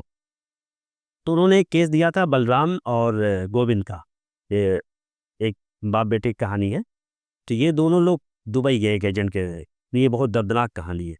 और ये दुबई गए और एजेंट इनको विजिट वीज़े पे ले गया वहाँ पे। और इनसे मतलब इनको जाना था नौकरी के लिए, वहाँ नौकरी करनी थी, काम करना था। जी, और उनको ले गया विजिट वीज़े। विजिट वीजे पे ले गया। तो ये विजिट वीज़े पे नदीम भाई जब वहाँ गए, तो अब इनको किसी कंपनी में उसने लगवा भी दिया कि, और इनकी शर्तों पे नहीं, उसकी शर्तों पे इनको लगवाया। क्योंकि ये गए लाखों रुपए लगा के, अब इनको लगा होगा कि यार अब लाखों रुपए लगा के अब क्या, तो कम से कम 1 आध 2 लाख तो कमा लें, जो हमारा लगा वो वापस आ जाए। तो ये लोग जब उसके यहाँ काम करने लगे तो उनके साथ मतलब बहुत ज़्यादती करता था वो जो ओनर था इनका, यानी स्पॉन्सर। तो एक आध, जिसको कफील कहते हैं। हाँ कफील भी कहते हैं, अरबाब भी कहते हैं। हाँ, कफील जिसको कहा। हाँ, तो वो स्पॉन्सर जो था इनके साथ बहुत ज़्यादतियाँ करता था और मारने की धमकियाँ भी देता था, रुलाता भी था। मतलब इन्होंने जब जब मैं कॉल किया तो रोते हुए कॉल किया। हम्म। तो मैंने फिर एम्बेसी को ये पूरा मामला भेजा, और एम्बेसी ने फिर उस कंपनी से बात की, हम्म। क्योंकि उसको गलत तरीके से उन लोगों ने रख रखा था। और पहले तो इन लोगों ने कहा कि इसने कहा कि भाई हमें भेज दो, नहीं तो हम आप ही कंप्लेंट कर देंगे। तो उसने कहा कंप्लेंट करो, चाहे जाहिर शेख से कर दो। मैं आपको एक चीज़ यहाँ ये बता दूँ, ये बातें मैं इतनी तफसील से आपसे इसलिए पूछ रहा हूँ कि हमारे चैनल के साथ और हमारे जो और मुख्तलिफ चैनल्स हैं, सोहन्नान है, सोहन्नान इवेंट्स है, उसके साथ गल्फ में रहने वाले बहुत सारे लोग हमारे सब्सक्राइबर्स हैं, हमारे फॉलोअर्स हैं, हमारे साथ जुड़े हुए हैं। तो ये इतनी तफसील से मैं आपसे इसलिए पूछ रहा हूँ ताकि उन तक भी ये सही जानकारियां पहुंच जाएं कि कैसे कैसे लोग मुश्किलों में फंस जाते हैं और उनकी किस तरह से मदद की जा सकती है। तो फिर क्या हुआ? फिर अम्बेसी ने उन लड़कों से बात की, और अम्बेसी ने सारे डॉक्यूमेंट उनसे मांगे। फिर उस कंपनी के ओनर से बात की, और हम उसकी एजेंसी, मतलब वो जो कंपनी के मालिक से बात करने के बाद उन्होंने कहा कि भाई 1 हफ्ते में आप लड़के को भेजिए, नहीं तो फिर हम यहाँ लोकल अथॉरिटी में आपके खिलाफ से केस करेंगे ह्यूमन राइट का, क्योंकि आपने एक भारतीयों को बंधक बना के काम करवा रहा है, हाँ करवा रहे हैं, और जो कि कानून अपराध वहाँ भी। हम्म। तो फिर वो लोग डरे। तो फिर उनको लगा कि भाई इसके पीछे कोई बहुत बड़ा हाथ है। तो लड़के दोनों से पूछा कि ये मतलब वहाँ तक तुम कैसे पहुँचे, ये कोई आम बात तो है नहीं। एम्बेसी तक कैसे? हाँ कैसे पहुँचे? तो उसने मेरा फोटो दिखाया कि ये भैया हैं हमारे आबिद हुसैन, इन्होंने हमारी बात वहाँ तक पहुँचाई। तो उसने ताबड़तोड़, वो कहाँ का लड़का था जो? अम्बेडकर नगर का ही। अम्बेडकर नगर। हाँ, तो वो ताबड़तोड़ उसका टिकट उन्होंने कराया, उसका हिसाब किताब किया, उसको भारत भेजा, मतलब पैसा भी दिया। मतलब वो क्या नाम था इस लड़के का? बलराम नाम। बलराम। अगर आप मुनासिब समझें और अगर इसमें कोई प्रॉब्लम ना हो तो हम ये चाहेंगे कि बलराम का फोटो भी अगर आप हमें मुहैया कराएं, वो मैं वीडियोस भी दूंगा। हाँ, तो हम अपने चैनल से उसको जरा सा फ्लैश करेंगे ताकि लगे कि किस किस तरह से लोगों को परेशान किया जाता है और फिर कैसे कैसे लोगों की बात मदद हुई। यही तक नहीं, तो जब मैं क्योंकि वो आ गया तो मैं उस वक्त अम्बेडकर नगर में था नहीं। तो वो फिर मैं जब दोबारा घर आया तो उसको पता चला कि मैं गांव आ रहा हूँ। मैं ऐसा एक पिक्चर वगैरह डाल देता हूँ कि आज मैं निकल रहा हूँ, जा रहा हूँ। हाँ। तो उसने फेसबुक में मुझे देख लिया। तो उसने मुझे फ़ोन किया कि भैया आप गांव आ रहे हैं क्या? हम कहा हाँ। तो बोले हम भी आ रहे हैं। कहा कहाँ हो? बोले हम दिल्ली आ रहे हैं। हम कहा तो काम धंधा करो। बोले नहीं भैया आपसे मिलना है, बगैर मिले मतलब सुकून नहीं आएगा। तो वो वहाँ से बस पकड़ के, मतलब मैं पहुँचा, उसके 1 आध 2 घंटे बाद वो पहुँचा और काफ़ी देर तक मेरे साथ रहा। तो फिर चूँकि उसका 3 साल का बैन लग गया था, उसको फिर मैंने उसका बैन हटवा के फिर उसको दोबारा दुबई में ही इस वक्त है काम कर। अच्छा, अभी दुबई में काम है। हाँ, दूसरी कंपनी में, अच्छी कंपनी मिल गई है, काम अच्छा कर रहा। अच्छा, तो अब जाहिर है कि आप अब तक तकरीबन 1000 लोगों को इस तरह की मदद दे चुके हैं कि जो किसी वजह से किसी दूसरे मुल्क में, जहां उनका कोई पुरसाने हाल नहीं है, जहां उनकी कोई मदद करने वाला नहीं है, दूसरे मुल्क में, यानी यहाँ से 7 समंदर पार, दूसरा मुल्क, दूसरी जबान, दूसरे कानून, दूसरा सिस्टम, और उस सिस्टम में फंसे हुए बेसहारा लोगों की मदद के लिए अल्लाह ने आपको चुना और उसके मदद के लिए आप खड़े हुए। 1000 लोगों को आपने अभी तक बचाया है। मैं एक चीज जानना चाहता हूँ, सबसे ज्यादा खराब हालात आपको कौन से मुल्क के लगते हैं कि यहाँ लोग ज्यादा परेशान है हमारे यहाँ के? देखिए, अगर बुरा ना माने लोग तो मैं एक बात कहना चाहूँगा, हाँ। मुझे गल्फ़ में जो चीज़ें हैं, जैसे मैं सऊदी अरब को ले लेता हूँ, ठीक है? सऊदी अरब का जो कानून है वो ठीक है, कानून बहुत अच्छा माना जाता है, लेकिन वहाँ के जो शेख होते हैं, हम्म। उनके अंदर अभी भी वो गुलामी प्रथा वाला जो कल्चर है, या उनके अंदर जो रुत क्या कहते हैं, वो गया नहीं। वो अब भी लोगों को गुलाम बना के ही रखना चाहते हैं। मजरा का एक काम होता है, जैसे खेतों में जो काम करते हैं। हम्म। अब रेगिस्तान 100-100 200 किलोमीटर दूर, मतलब शहर से उन बच्चों को भेज देते हैं, और वहाँ पे एक महीने का खाना और हल्का फुल्का ऐसे छोड़ देते हैं, और उनकी जो ज़िंदगी होती है वो बकरियों में रहते हैं, बकरियों में सोते हैं, बकरी का पानी पीते हैं। मतलब कोई भी ह्यूमन राइट नहीं है कि मतलब वो इंसान अगर आया है तो उसको इंसानी ज़िंदगी दी जाए, ना कि वो बकरी। आपने एक फ़िल्म देखी, द गॉड मैन, एक फ़िल्म आई थी, वो देखिएगा आप फ़िल्म। उसमें एक इंसान की कहानी, जो कि वो मुस्लिम है, वो वहाँ पे जाता है और वो बकरियों के साथ रहता है और बकरियों का पानी पीता है। सेम कहानी है वो, जो जो मजरे में रहने वाला। मजरों वालों के साथ जो खजूर का तोड़ने का काम करते हैं, बकरी का और ऊँट का, खेती का। तो वो बहुत, मुझे लगता है कि थोड़ा सा सहूलियत आप वहाँ पे दीजिए। अच्छा, इसमें मतलब देखिए, अगर हम बात को बैलेंसिंग करके करें तो जहाँ उनका जुल्म अपनी जगह है, क्या हमारे लोगों की तरफ से भी कुछ कमियां रह जाती हैं? जैसे जो एजेंट हमें भेज रहा है, हमने उसकी सही से जांच परख ये नहीं बड़ा की, पार्ट है। या हमने उससे सही जानकारियां नहीं ली, हम गलत आदमी के हाथ लग गए, उसने हमें गलत जगह भेज दी, क्या ऐसा भी कुछ होता है? बिल्कुल, ये सारा जो मामला दिक्कत का आता है, वो उसमें एजेंट का 90% मामला रहता है, इनकी 90% गलती होती है। अच्छा। एजेंट इतना बड़ा फ्रॉड करते हैं नदीम भाई, कि एजेंट, अभी परसों मुझे एक कॉल आया है, मैं यहीं से शुरू करूँगा फिर बताऊँगा। परसों मुझे कॉल आया है एक लड़के का, और मध्य प्रदेश में एक जगह है, वहाँ से वो कॉल करता है, वो बोलता है कि मैंने आपकी वीडियो देखी थी, तो उसमें आपने कतर से किसी को निकाला था, तो इसी सिलसिले में मैं कतर जा रहा हूँ। तो हमने कहा किस काम में? उसने कहा कि मैं एक कॉल सेंटर कंपनी में काम है, मुझे ऑफ़र लेटर आया था, क्योंकि मैं कॉल सेंटर में ऑलरेडी काम कर चुका हूँ। अब वो कॉल सेंटर का तो ऑफ़र लेटर तो दिया मुझे, लेकिन वीज़ा वो जो दे रहे हैं वो किसी हॉस्पिटल के रिसेप्शनिस्ट का दे रहे हैं। तो हमने कहा देखिए 2 फ्रॉड हो गया आपके साथ, ऑफ़र कुछ है, वीज़ा कुछ है। अब जब वहाँ आप जाओगे ना, काम कुछ और मिलेगा, क्योंकि दोनों चीज़ झूठी हो गई ना। अब क्या भरोसा कि आप वहाँ जाने के बाद आपको काम वही दें, जो लिख रहे हैं या जो ऑफ़र लेटर दे रहे हैं। हो सकता है कि आपको बेल बॉय बना दें, हो सकता है आपको हाउसकीपिंग में डाल दें। तो एक बार आप, और जो एजेंट है ना, हाँ, वो कह रहा है कि आपको पहले ही वाला काम मिलेगा। तो मैंने कहा कतई नहीं मिल सकता, वीज़ा जब आपका वो है ही नहीं, तो वो कैसे काम दे सकता है? आप जैसे वहाँ एंटर करोगे, कफ़ील आपको उठा के लेके जाएगा, आपको वहाँ पे आपके ठिए पे छोड़ेगा। दूसरे दिन जब आपको ट्रेनिंग के लिए जाएगा, तो जो वीज़े में लिखा है, उसी की आपकी 3 महीने की ट्रेनिंग होगी। ट्रेनिंग जब आपकी परफ़ेक्ट हो जाएगी, तो फिर वही काम दिया जाएगा। जब आपका वो काम है ही नहीं, जिस काम के लिए आप जा रहे हो, तो वो उसकी ट्रेनिंग ही नहीं कराएगा। तो ये आपके साथ फ्रॉड हो गया है। आप कतई एंटरटेन मत करिए, और जो भी पैसा-वैसा आपने लिया, उसे वापस करिए। आप ये एजेंट लोग ऐसे भोले-भाले लोगों से कितना पैसा ठग लेते हैं ऐसे करके? देखिए, उसने कहा कि 1.5 लाख रुपया मैंने दिया है। 1.5 लाख हाँ, रुपए? 1.5 लाख रुपया। अब 1.5 लाख रुपया तो ले लिया उसने। अब 1.5 लाख रुपया देगा भी कम, जब कभी उसके पास होगा, और उसने मना करा। यानी रोजगार की तलाश में वो आदमी, जाहिर है कि किसी तरह से पैसा इकट्ठा करके अपनी ज़मीन-अमीन बेच-बाच के, कुछ भी गरीब आदमी क्या करेगा?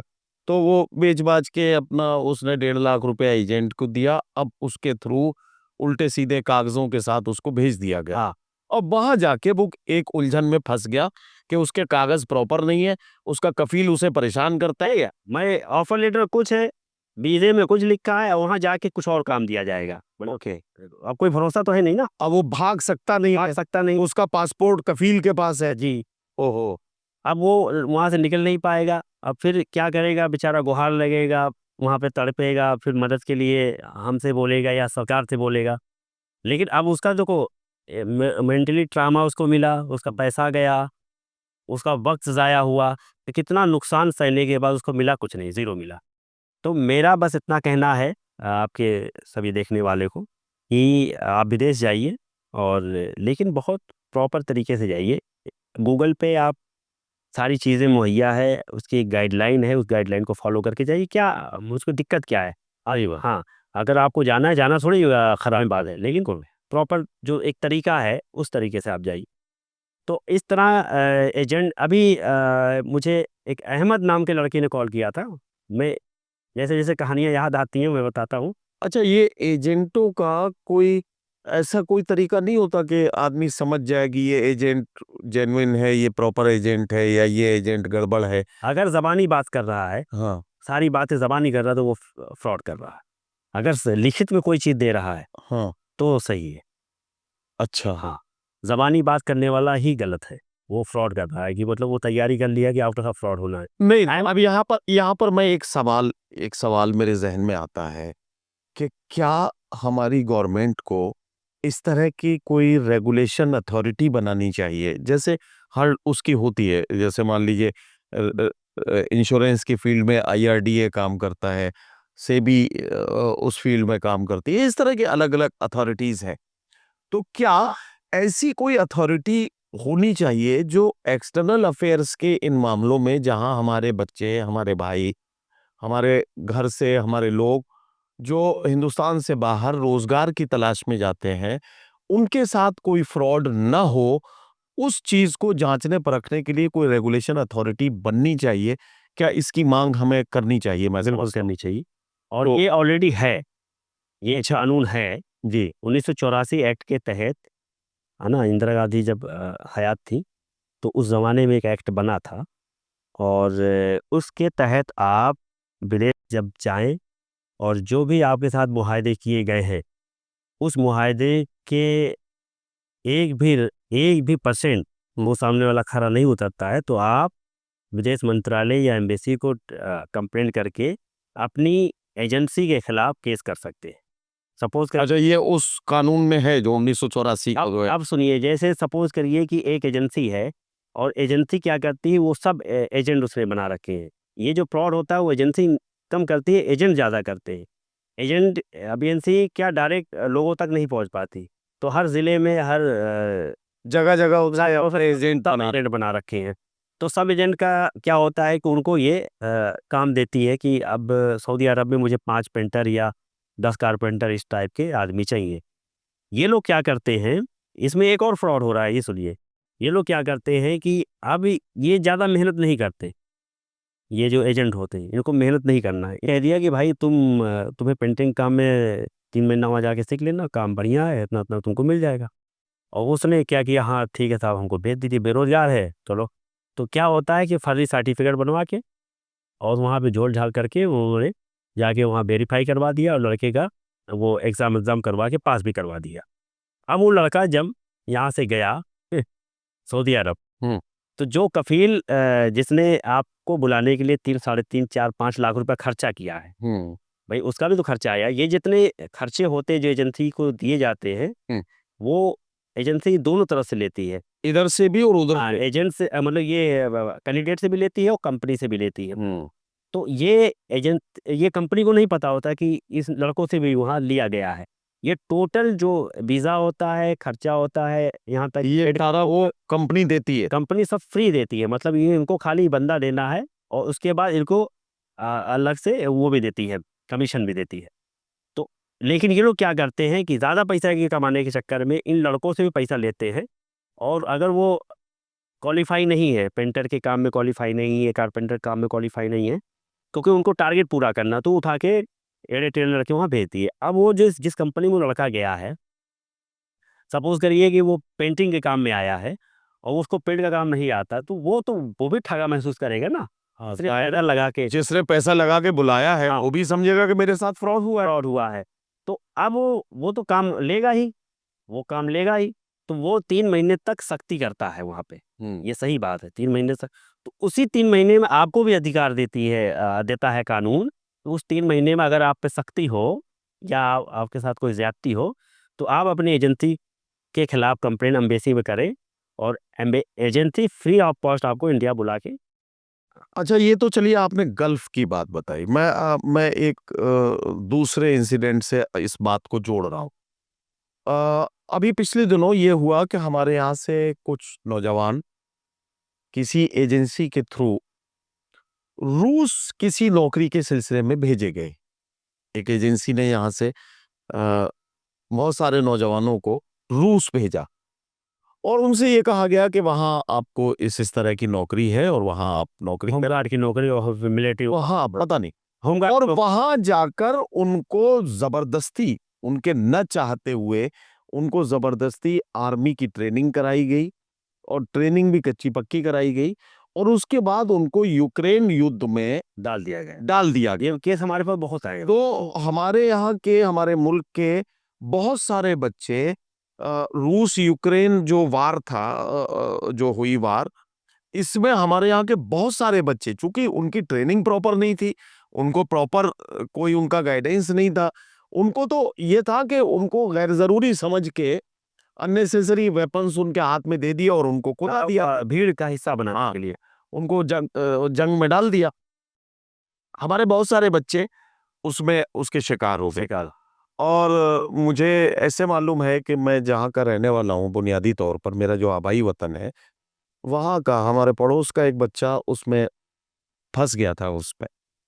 तो उसके वालिद एक बार रोते हुए मेरे पास आए और उन्होंने मुझे पूरी कहानी बताई कि ऐसे ऐसे हमारा बेटा दिल्ली के किसी एजेंट के थ्रू वो रूस गया था नौकरी के सिलसिले में और वहाँ जाके उसको वहाँ आर्मी में उन्होंने उसको वो करा दिया और अब उसे जंग में भेज दिया है और उसके साथ का एक लड़का मारा जा चुका है, एक लड़का जख्मी हो गया है, उसके पैर में गोली लगी है। ये जो है वो डर की वजह से वहां से उस कैंप से भाग गया है और ये कहीं छुपा छुपा है। ये उसने, उस बच्चे ने अपने घर वालों को फोन करके बताया, वैसे खबर दी वो। अब उसने मुझसे कहा कि साहब वो आप इसमें कुछ मदद कराइए। तो अब मैं जो भी कुछ कर सकता था, मेरे कुछ जो सांसद दोस्त हैं, जो मेरे कुछ या मैं वो आपने दोस्तों से अपने मदद करवाई, तो उनके थ्रू मैंने मिनिस्ट्री ऑफ एक्सटर्नल अफेयर्स तक ये बात को पहुंचाया, वो किया और ये सब होते होते खैर फिर वो बाकी बच्चों के भी माँ बाप कोशिश कर रहे थे और वो कुछ हुआ।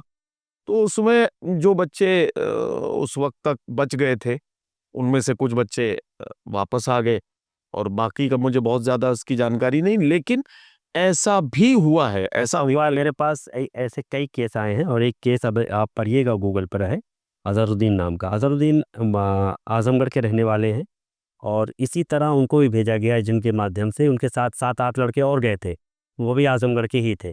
तो इनको बताया गया था कि आपको होमगार्ड की नौकरी वहाँ मिलेगी और ये लोग वहाँ जब गए तो इनको वहाँ पे वहाँ की आर्मी में दे दिया गया। इनकी हल्की फुल्की ट्रेनिंग करने के बाद इनको, तो ये कुछ दिन तक अपनी फैमिली से बात भी किया कि हाँ ठीक है, वर्दी वर्दी में फ़ोटो भी भेजा, है ना, कि नौकरी लग गई है, ठीक ठाक है। लेकिन अब जब जंग वहाँ पे शुरू हुई तो इनको जंग में भेज दिया गया और फिर ये बच्चा वापस नहीं आया। तो फिर इनकी फैमिली ने हमसे संपर्क किया और मैंने इस केस को उठाया, तो फिर डीएनए रिपोर्ट वगैरह यहाँ से हमने भिजवाई।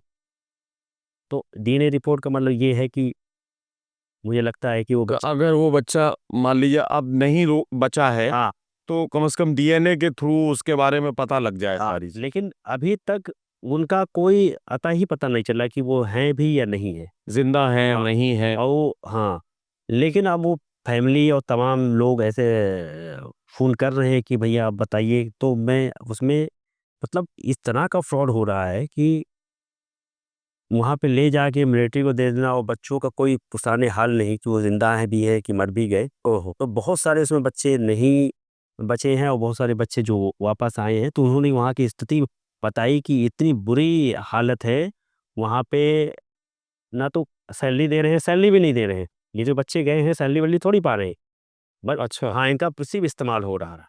अब साथियों, मैं बात जब यहाँ तक पहुँच गई है और अगर आप इस पॉडकास्ट में यहाँ तक इस पॉडकास्ट को सुनते हुए आ गए हैं, तो मैं आपसे बड़े दर्द के साथ एक बात कहना चाहता हूँ हमें विदेशों की ज़िंदगी बड़ी चकाचौंध भरी लगती है। हमें लगता है कि वहाँ जाके लोग बड़ी अच्छी ज़िंदगी गुज़ारते हैं।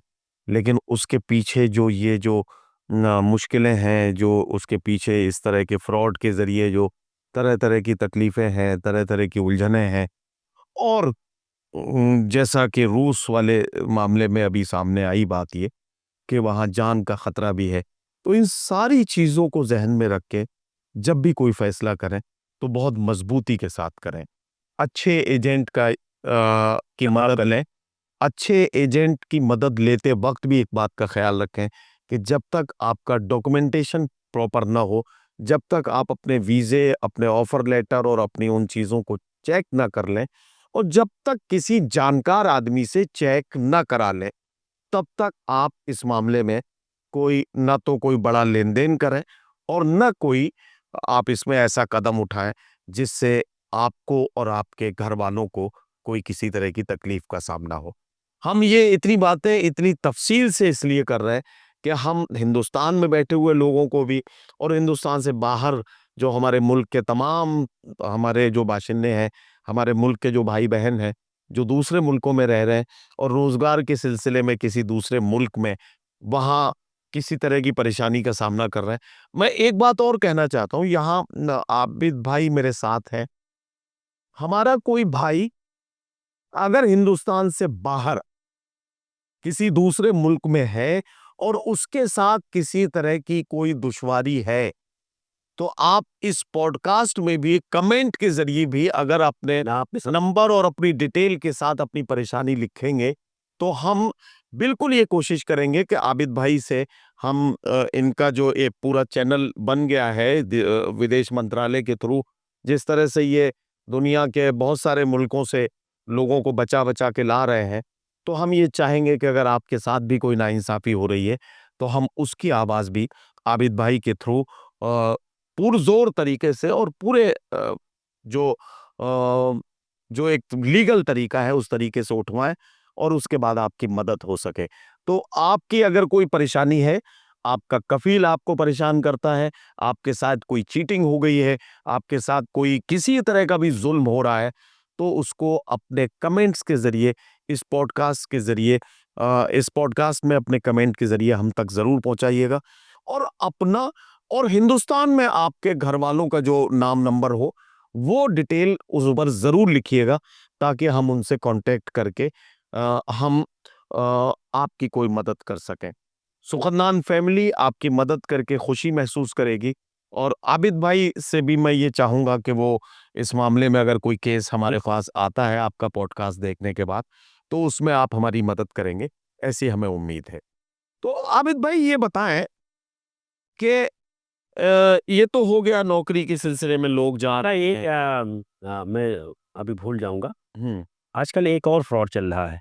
क्या? यहाँ से आया के काम में औरतों को ले जाया जाता है हुँ, दुबई, अच्छा, यूएई, और यूएई से ले जाते हैं इसको ओमान।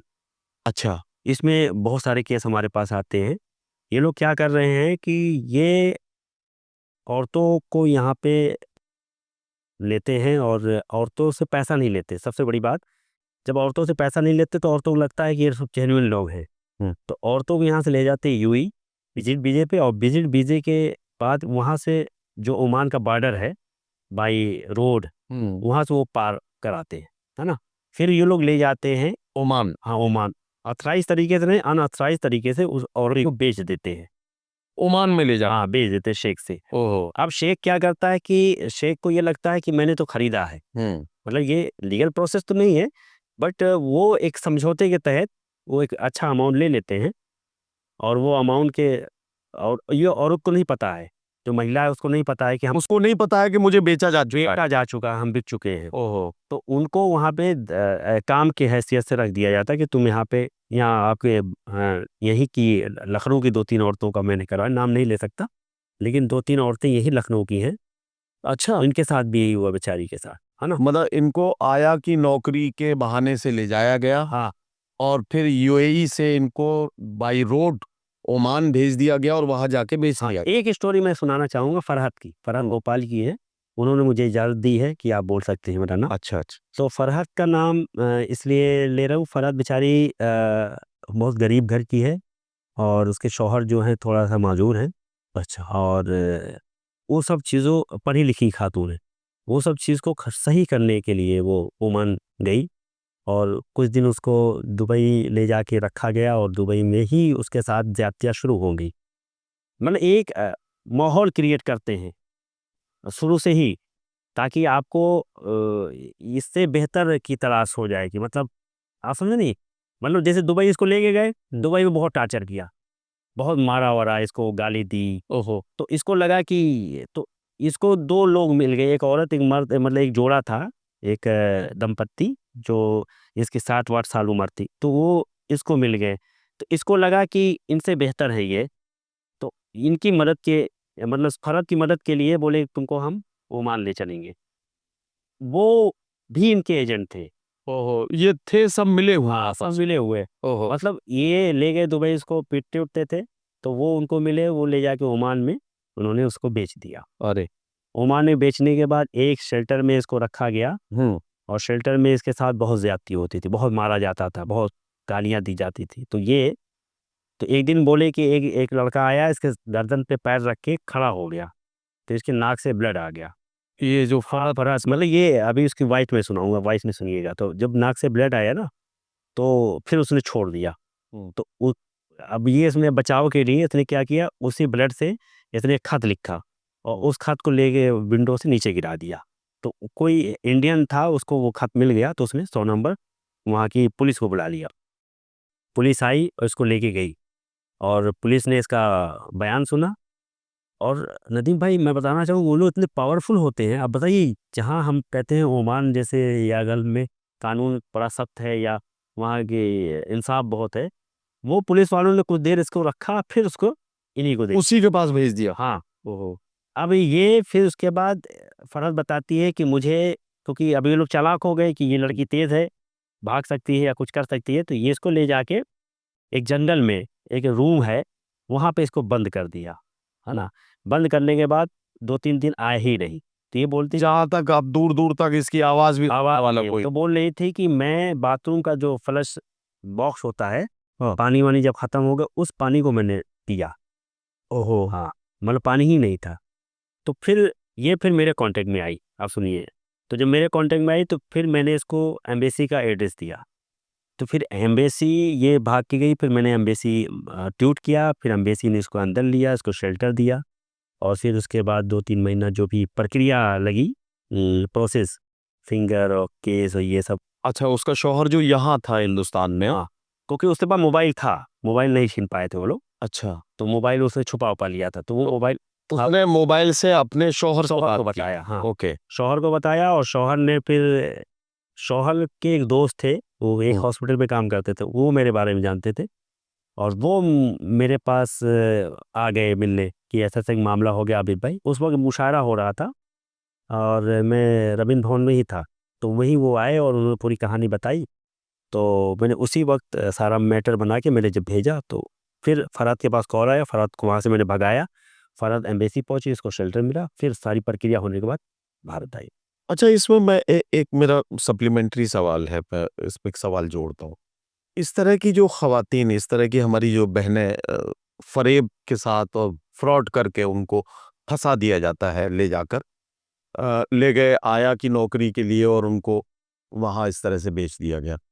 तो इनके साथ किस तरह की दुश्वारियाँ आती हैं? मतलब इनको घरेलू कामकाज इनसे ज़बरदस्ती कराया जाता है या इन पर सेक्सुअल असॉल्ट का भी मामला बनता है? ये देखिए, एक महिला थी हरियाणा की, उसने मुझे बताया था कि सब कुछ करते हैं। अच्छा। हाँ, मतलब सारे जितने भी ज़ुल्म है वो लोग सब करते हैं और बहुत अच्छे भी लोग होते हैं, ऐसा नहीं कि सब बुरे ही लोग होते हैं। बहुत ऐसे आया होती हैं जो जाती वहाँ पे खूब फलती-फूलती है, खूब पैसा कमाती है। लेकिन ये जो केस हमारे पास आ रहे हैं, अच्छे केस तो आएँगे नहीं। ज़ाहिर है, हमारा जो तजुर्बा है, जो जो किसी अच्छे कफ़ील के साथ है वो क्यों शिकायत करेगा? उसको तो हमारे पास जो केस आता है वो बुरे तजुर्बात के साथ आते हैं, तो ज़ाहिर-सी बात वही कहानियाँ बताऊँगा जो मेरे पास आई हैं और जो महिलाएँ या और जो विक्टिम बताता है। तो जैसा भी होता है यही लखनऊ की जो लड़की थी उसका नाम ना लेके मैं ऐसे ही बता देता हूँ, उसके साथ भी यही हुआ, उसको ले जाके वहाँ एक कफ़ील के यहाँ दे दिया गया और कफ़ील उसके साथ ज़्यादती करता था। वो जब मेरे कॉन्टेक्ट में आई तो उसको भी मैंने उसको भगाया, हम कहे तुम इधर से ही करो, तो बोले भाई कहाँ जाए? हम गए तो एम्बेसी ने कहा था कि क्योंकि वो जहाँ पे थी लड़की वहाँ से मस्कत दूर था और मक्कत में एम्बेसी, तो उन्होंने कहा ऐसा करिए कि वहाँ पे लोकल थाने में जाइए आप तुरंत। तो मैं क्या करूँगा, जो हमारे क्षेत्रीय ऑनरी कॉन्सुलेट हो, क्या होता है एम्बेसी, जो पुराने लोग होते हैं अरबी अरबी जिनको आने लगती है, तो उनको वहाँ पे ऐसे चुन लेते हैं अ, और हॉनर कर देते हैं कि आप एम्बेसी का जो भी हाँ, हाँ, जैसे एक होता है मतलब पुलिस का भी एक सिस्टम है, हाँ। एक जो है वो मतलब क्या कहते हैं उसको, सिविल पुलिस का एक सिस्टम। Yes yes. तो वो एम्बेसी क्या करती है, क्योंकि एम्बेसी के पास इतने काम होते हैं कि वो हर जगह तो पहुंच नहीं पाएगी, तो वो हर क्षेत्र में एक पुराना आदमी जो 20-25 साल से जिनको अरबी अरबी और क्षेत्र के बारे में कानून के ऊपर उनको चुन लेती है, उनको लेटर दे देती है, एक आईडी कार्ड वगैरह बना के देती है, तो वो क्या है, लोकल अथॉरिटी को निपटने के लिए वो काफ़ी है। तो मैंने उनको बोला, वो अम्बेसी को, तो अम्बेसी ने वहाँ एक लोकल अथॉरिटी के पास भेजा और अपने बंदा के साथ फिर वो लड़की ये लखनऊ वाली वहाँ पहुँची और फिर वो सारा बयान दिया, तो उसी वक्त दो पुलिस ने वहाँ सख्ती से पेश आई, तो उसने उस बाबा को बुलाया जो उसका ऑनर था और उसको क्योंकि महिला का मामला था, बोले तुरंत अंदर चले जाओ नहीं तो लड़की को तुरंत भेजो। उसने उसी वक्त ऑनलाइन सारा एग्रीड फॉर्म भर के और पुटअप किया और उसके वो लड़की सुबह में उसकी फ्लाइट हुई और मुझे लगता है शाम तक वो लखनऊ आ गई। तो अच्छा, ये मैं यहाँ एक बात और जोड़ना चाहता हूँ। ऐसा नहीं कि लोग सिर्फ रोजगार के बहाने लोगों को फंसाने या लोगों को सताने का एक रास्ता इन्होंने बनाया है। एक और तरीका इन दिनों चला है। मैं एक वीडियो मेरे सामने आया परसों, मैं रात में मैं उसे देख रहा था तो हैरतज़दा रह गया। पाकिस्तान में एक कोई जमींदार था वहाँ फैसलाबाद के आसपास किसी देही इलाके का। उसका नाम था सद्दाम हुसैन और वो इस वक्त जेल में है वहाँ। वो क्या करता था कि वो हर साल 4-5 लोगों को उम्रे के लिए भेजता था अपने पैसे पर। तो लोगों को लगता था कि ये बहुत नहीं है। नेक आदमी है और बड़ा दीनदार है और बहुत, ये इसको अल्लाह ने नवाजा है तो ये उम्रा करने के लिए भेजता है।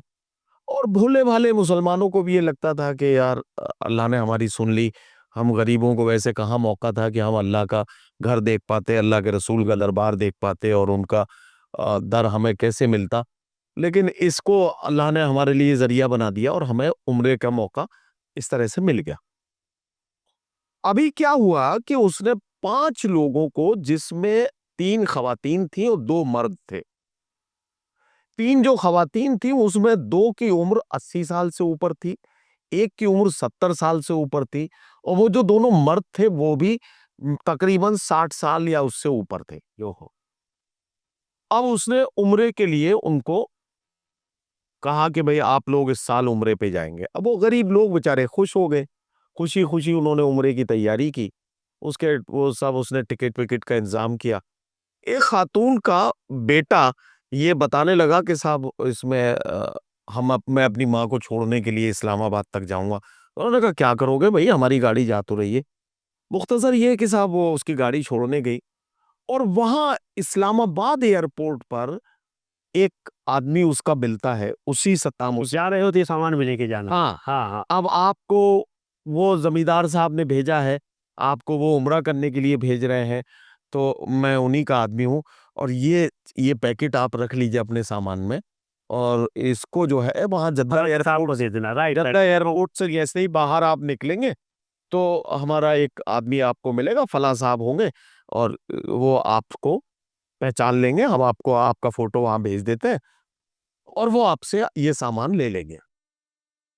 अब क्या हुआ कि जब ये वहाँ पहुँचे, तो इनका सामान स्कैन हुआ, यहाँ से तो किसी तरह से इन लोगों ने सेटिंग से निकलवा दिया इस्लामाबाद से। वहाँ जब पहुँचे तो सामान स्कैन हुआ और उसमें ड्रग्स। अब सऊदी में ड्रग्स का जो मतलब इल्ज़ाम है, तो वो तो बजाय मो बिल्कुल बिल्कुल सुनने लायक ही नहीं है, वहाँ तो ड्रग्स का मतलब सज़ाए मौत। तो फिर भी ये हुआ कि भई इनकी उम्र वगैरह को देखकर ये हुआ कि भाई जब तक पूरी तरह से ये न समझ लिया जाए कि इसके पीछे कौन कौन है, तो उन्होंने इनको 25-25 साल की सजा बोल दी। अब जेल के अंदर से वहां से एक फैसिलिटी है कि जो कैदी है वो चाहे तो अपने फोन कर सकता हाँ है, फ़ोन कर सकता है हफ्ते में। तो वो किसी तरह से अब वो अपने बेटे को एक खातून उसमें से फोन करने में कामयाब हुई, तब ये खबर वहां आई।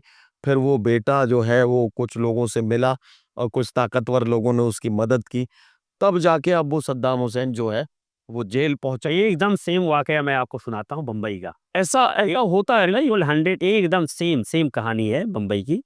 आपकी एक शायरा हैं, क्या नाम है उनका, बम्बई की है, राना तबस्सुम। उनके माध्यम से, मैं लड़के का नाम नहीं लूँगा, लेकिन मैं कहानी आपको कर सकता हूँ। बताइए।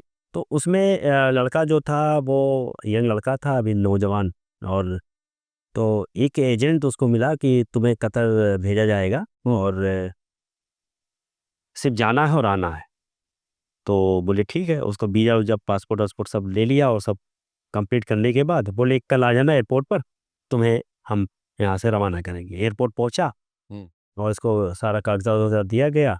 और जैसे ही इंटर करने वाला था, फिर एक आदमी आया, रुको रुको रुको, अरे जा ही रहे हो तो ये सामान भी लेते जाओ, फलाने को दे देना, वहाँ आपको एयरपोर्ट पे वो मिलेंगे। तो बोला ठीक है। उसने सामान लिया और अंदर चला गया और पहुँच ही गया वो कतर। कतर जब पहुँचा तो कतर एयरपोर्ट पर वो पास भी हो गया। जब वो पार्किंग में पहुँचा तो पता नहीं कैसे एक और बंदा आया दौड़ता हुआ, उसको रुको रुको, बोले क्या साहब, बोले सामान दिखाओ। तो सामान दिखाया तो वो कुछ दवा थी। वो दवा थी और उसमें मफिंग वगैरह कुछ इस टाइप की केमिकल था जो वहाँ पे बैन था। और उसके आधार पे इसको गिरफ्तार डिटेन कर लिया गया और उसको जेल भेज दिया गया। अब इस परिवार को कुछ कुछ पता ही नहीं है कि मतलब बच्चा कहाँ गया। तो बच्चे के परिवार ने मतलब संपर्क किया इधर उधर, नेता मंत्री, यहाँ उनको लगा होगा कि मदद हो जाएगी। तो इन्होंने फिर मोहतरमा ने बताया कि आप कहीं मदद उदद होगी नहीं, एक हमारे जानने वाले मेरे भाई हैं आबिद हुसैन, उनसे कहो तो मैं बात करूँ। तो उन्होंने मुझसे बात की, तो उन्होंने कहानी बताई। तो मैंने सबसे पहले यहाँ एयरपोर्ट में बात की, फिर उसके बाद वहाँ एयरपोर्ट में बात की। वहाँ से ये खुला कि ये लड़का गिरफ्तार हो गया है ड्रग केस में। और फिर उन्होंने रिटर्न कॉपी हमें भेजी। तो वो फिर मैंने केस जब शुरू किया तो उसके माध्यम से और बहुत सारे केस वहाँ जेल में मुझे मिले। सबकी कहानी यही थी, मतलब वो जो लड़का अंदर था ना, तो उसने बहुत सारे लड़कों से मेरी बात कराई और बहुत सारे केस बताए। तो बोले कि यहाँ पे टोटल लड़के यही केस में अंदर हैं कि इन्हें एजेंट ने किसी काम के लिए घूमने के नाम पे भेजा और ऐसे ऐसे ड्रग, उनको सामान का एक पैकेट दिया और वो आके ये सामान एयरपोर्ट पे ही देते हैं। हाँ, वो ड्रग ट्रैफिकिंग में पकड़ा गया। ड्रग के केस में ये अंदर हो गए। तो फिर दुबई से भी मुझे बहुत सारे केस आने लगे। अभी एक शोएब नाम के लड़के का मैं केस कर रहा हूँ, वो सज़ा भी हो गई है। तो उसके साथ भी यही हुआ है। वो सेक्सुअल पावर की कोई दवा ववा होती है, उसके दवा के नाम पे उसको ले जाके एयरपोर्ट पे दिया गया। और जब वो पहुंचा तो वो दवा कुछ और थी। दवा की मेरे पास फ़ोटो भी है। तो वो दवा कुछ और थी और वो जब वहाँ पे वो गिरफ्तार हुआ और जिसने उसको वहाँ पे बुलाया था वो खुला भी घूम रहा है ना? वो कह रहा है कि मैं तुम्हें बचा लूँगा, मेरे पास पैसे हैं। तो लेकिन वो लड़का अभी तक नहीं छुप पाया। तो इस तरह के केस कंटिन्यू मेरे पास आ रहे हैं और मैं बिल्कुल सरकार से मैं माँग करता हूँ कि इस पे बहुत बड़ा एक्शन ले। ये तो कफील के यहाँ फँसा है, ये सब तो बहुत कॉमन बात होगी, लेकिन इसमें तो नौजवानों की ज़िंदगियाँ बर्बाद हो रही हैं। बिल्कुल। जो एक लड़का कमाने की हैसियत से वहाँ गया है और वो एक बार वहाँ ड्रग केस में फंस गया तो वो फिर बच नहीं पाएगा। तो हम आने वाली जनरेशन खराब कर रहे हैं। तो इस पे सरकार को सख्ती करनी चाहिए और ऐसे लोग को चिन्हित करके, को सरकार से छुपे थोड़ी ही ये लोग, कहाँ बच के भाग भाग पाएंगे। तो सरकार इस पे कोई बड़ा एक्शन ले ताकि इसको रोका जा सके। नहीं, मैंने देखा, देखिए मैं जब consulate general of India Jeddah में जो है शायरा होता था तो उनका एक मुशायरा वहाँ होता था और इंडियन एम्बेसी करती थी रियाद में। डॉक्टर हिफ्जुर रहमान साहब। डॉक्टर हिफ्जुर रहमान साहब थे और उसके बाद भी तमाम लोग रहे। तो जब मैं गया था तो उस वक्त फैज किदवई साहब, हाँ, फैज़ किदवई साहब, हाँ, फैज किदवई साहब जो थे वो कॉन्सुलेट जनरल थे उस वक्त। तो फैज़ किदवई साहब के ज़माने में जब मैं उस मुशायरे में गया, तो मैंने वहाँ एक चीज़ जब मुझे मालूम हुई तो मुझे बड़ी हैरत भी हुई और मैंने फैज़ साहब को इसके लिए मुबारकबाद भी दी। फैज़ साहब ने एक नॉन गवर्नमेंट ऑर्गेनाइज़ेशन वहाँ वहाँ के सोशल एक्टिविस्ट लोगों की बनाई और वहाँ लोकल लेवल पर कुछ फंड रेज़ करा के उन्होंने कुछ फंड इकट्ठा कराया हाँ, इस पे मैं बात करूँगा, ये बहुत, हाँ, बताइए। और वो फंड था कि जो हज करने के लिए हाजी लोग आते हैं, उनकी खिदमत में खर्च होगा। यानी वो फंड ऐसे लोगों के लिए था कि जैसे हज करने के लिए जब लोग जाते हैं, तो कभी किसी का सामान गुम हो जाता है, कभी किसी को कोई और परेशानी हो जाती है, कभी किसी का, तो वो उस वक़्त उनकी मदद फौरी तौर पर करने के लिए वो फंड रेज़ किया गया था। और उसमें से जो हज़ारों रियाल पैसा बल्कि मेरे ख़्याल से और काफ़ी इससे भी ज़्यादा हो सकता है, वो पैसा जो बचा उस फंड में, जब हज का पूरा सफ़र हो गया तो उस पैसे से फैज़ किदवई साहब ने तकरीबन 1300 लोगों को वहाँ, जिन पर किसी पर 2000 रियाल का जुर्माना था, किसी पर 3000 रियाल का जुर्माना था, किसी पर 500 रियाल का जुर्माना था, किसी पर 1000 रियाल का जुर्माना था। छोटे-छोटे से मामलात में ज़रा-सी कहा-सुनी में पकड़ गए, जेल चले गए। हाँ, जुर्माना अब उन मैं पे गया। 1000 रियाल का जुर्माना है उन पर। अब वो 1000 रियाल अदा करने की सूरत में नहीं है, कोई उसकी मदद करने वाला नहीं है और वो जेल में रह रहा है। तो फैज़ साहब ने ऐसे लोगों को पॉइंट आउट करके 1300 लोगों को उस साल वहाँ रिहा कराया था। तो जिस बात की बड़ी तारीफ़ हुई थी पूरे हिंदुस्तान में और वहाँ भी जो लोग गए थे तो उन्होंने खुले मन से उसकी तारीफ़ की। ऐसा भी है दुनिया में बहुत सारे लोग हाँ, मदद मैं के लिए इसमें इसलिए आना चाहूँगा कि डेड बॉडी का जो मामला होता है, जी, दुर्भाग्यपूर्ण जिनकी वहाँ पे मौतें हो जाती हैं और एक्सीडेंट में या नॉट नेचुरल डेथ या किसी भी कारण इंसान वहाँ पे जब फौत कर जाता है, तो ऐसे में बॉडी लाने की जो प्रक्रिया होती है, ये बहुत टफ होती है। तो बॉडी लाने की जो प्रक्रिया है, सबसे पहले तो डॉक्यूमेंट बनाए जाते हैं, डॉक्यूमेंट यहाँ से भेजे जाते हैं, पावर ऑफ अटर्नी और आधार-वाधार, पासपोर्ट की कॉपी, सब कुछ बना के एम्बेसी और विदेश मंत्रालय भेजे जाते हैं। अब बॉडी वहाँ पे जब डॉक्यूमेंट पहुँचता है तो एम्बेसी कफ़ील से बात करती है और एक एनओसी जारी करती है। तो अब कफ़ील को आदेश करती है कि आप इंडिया डेड बॉडी भेजिए, है ना? क्योंकि परिवार गरीब है, आपके यहाँ काम करता है तो आपका फ़र्ज़ है। तो ऐसे में कभी-कभी क्या होता है कि वो स्पॉन्सर बॉडी भेजने के लिए तैयार नहीं होता, है ना? तो उसको नोटिस-वोटिस ये लोग भेजते हैं, तब भी जब वो नहीं भेजेगा तो आप क्या कर लेंगे? तो फिर ये जो कम्युनिटी की आपने बात की है, जो इंडियन कम्युनिटी बहुत सारी संस्था बना के वहाँ पे ये लोग कल्चर और ये सब प्रोग्राम्स करते हैं, तो इनके पास एक और फंड होता है कि ये बॉडी भेजने में मदद करते हैं। तो सपोज़ करिए कि हैदराबाद कम्युनिटी, कोई हैदराबाद का मामला है, तो वो कम्युनिटी में एम्बेसी ही बोल देती है, क्योंकि ये लोग, उनके पास ऑलरेडी फंड होता है, तो वो लोग तत्काल प्रभाव से बॉडी, क्योंकि 18 से 20,000 रियाल सऊदी का अगर मामला ले लें, 18 से 20,000 रियाल खर्चा आता है बॉडी भेजने में इंडिया तक। तो उतना अमाउंट, मतलब 4.5-5 लाख रुपए होता है, तो गरीब आदमी कहाँ से कर पाएगा? तो वो कम्युनिटी जो होती है, जो ये वेलफेयर सोसाइटी वहाँ पे होती है, वो बॉडी भेजती है और इसमें बड़ी मदद करती है। दूसरी, अगर आपके पास कम्युनिटी तक पकड़ नहीं है या कम्युनिटी से भी कॉन्टैक्ट नहीं हो पाता, फिर सरकार भेजती है। लेकिन जब वो लोग वहाँ से बॉडी भिजवाते हैं, तो ये बताते हैं कि फला कम्युनिटी के ज़रिए आपकी बॉडी भेजी जा रही है। अच्छा। तो ये आपकी बात में मुझे याद आया कि ये बड़ा काम है। ऐसा ऐसा करते हैं हाँ। लोग और इस तरह से भी मदद होती है।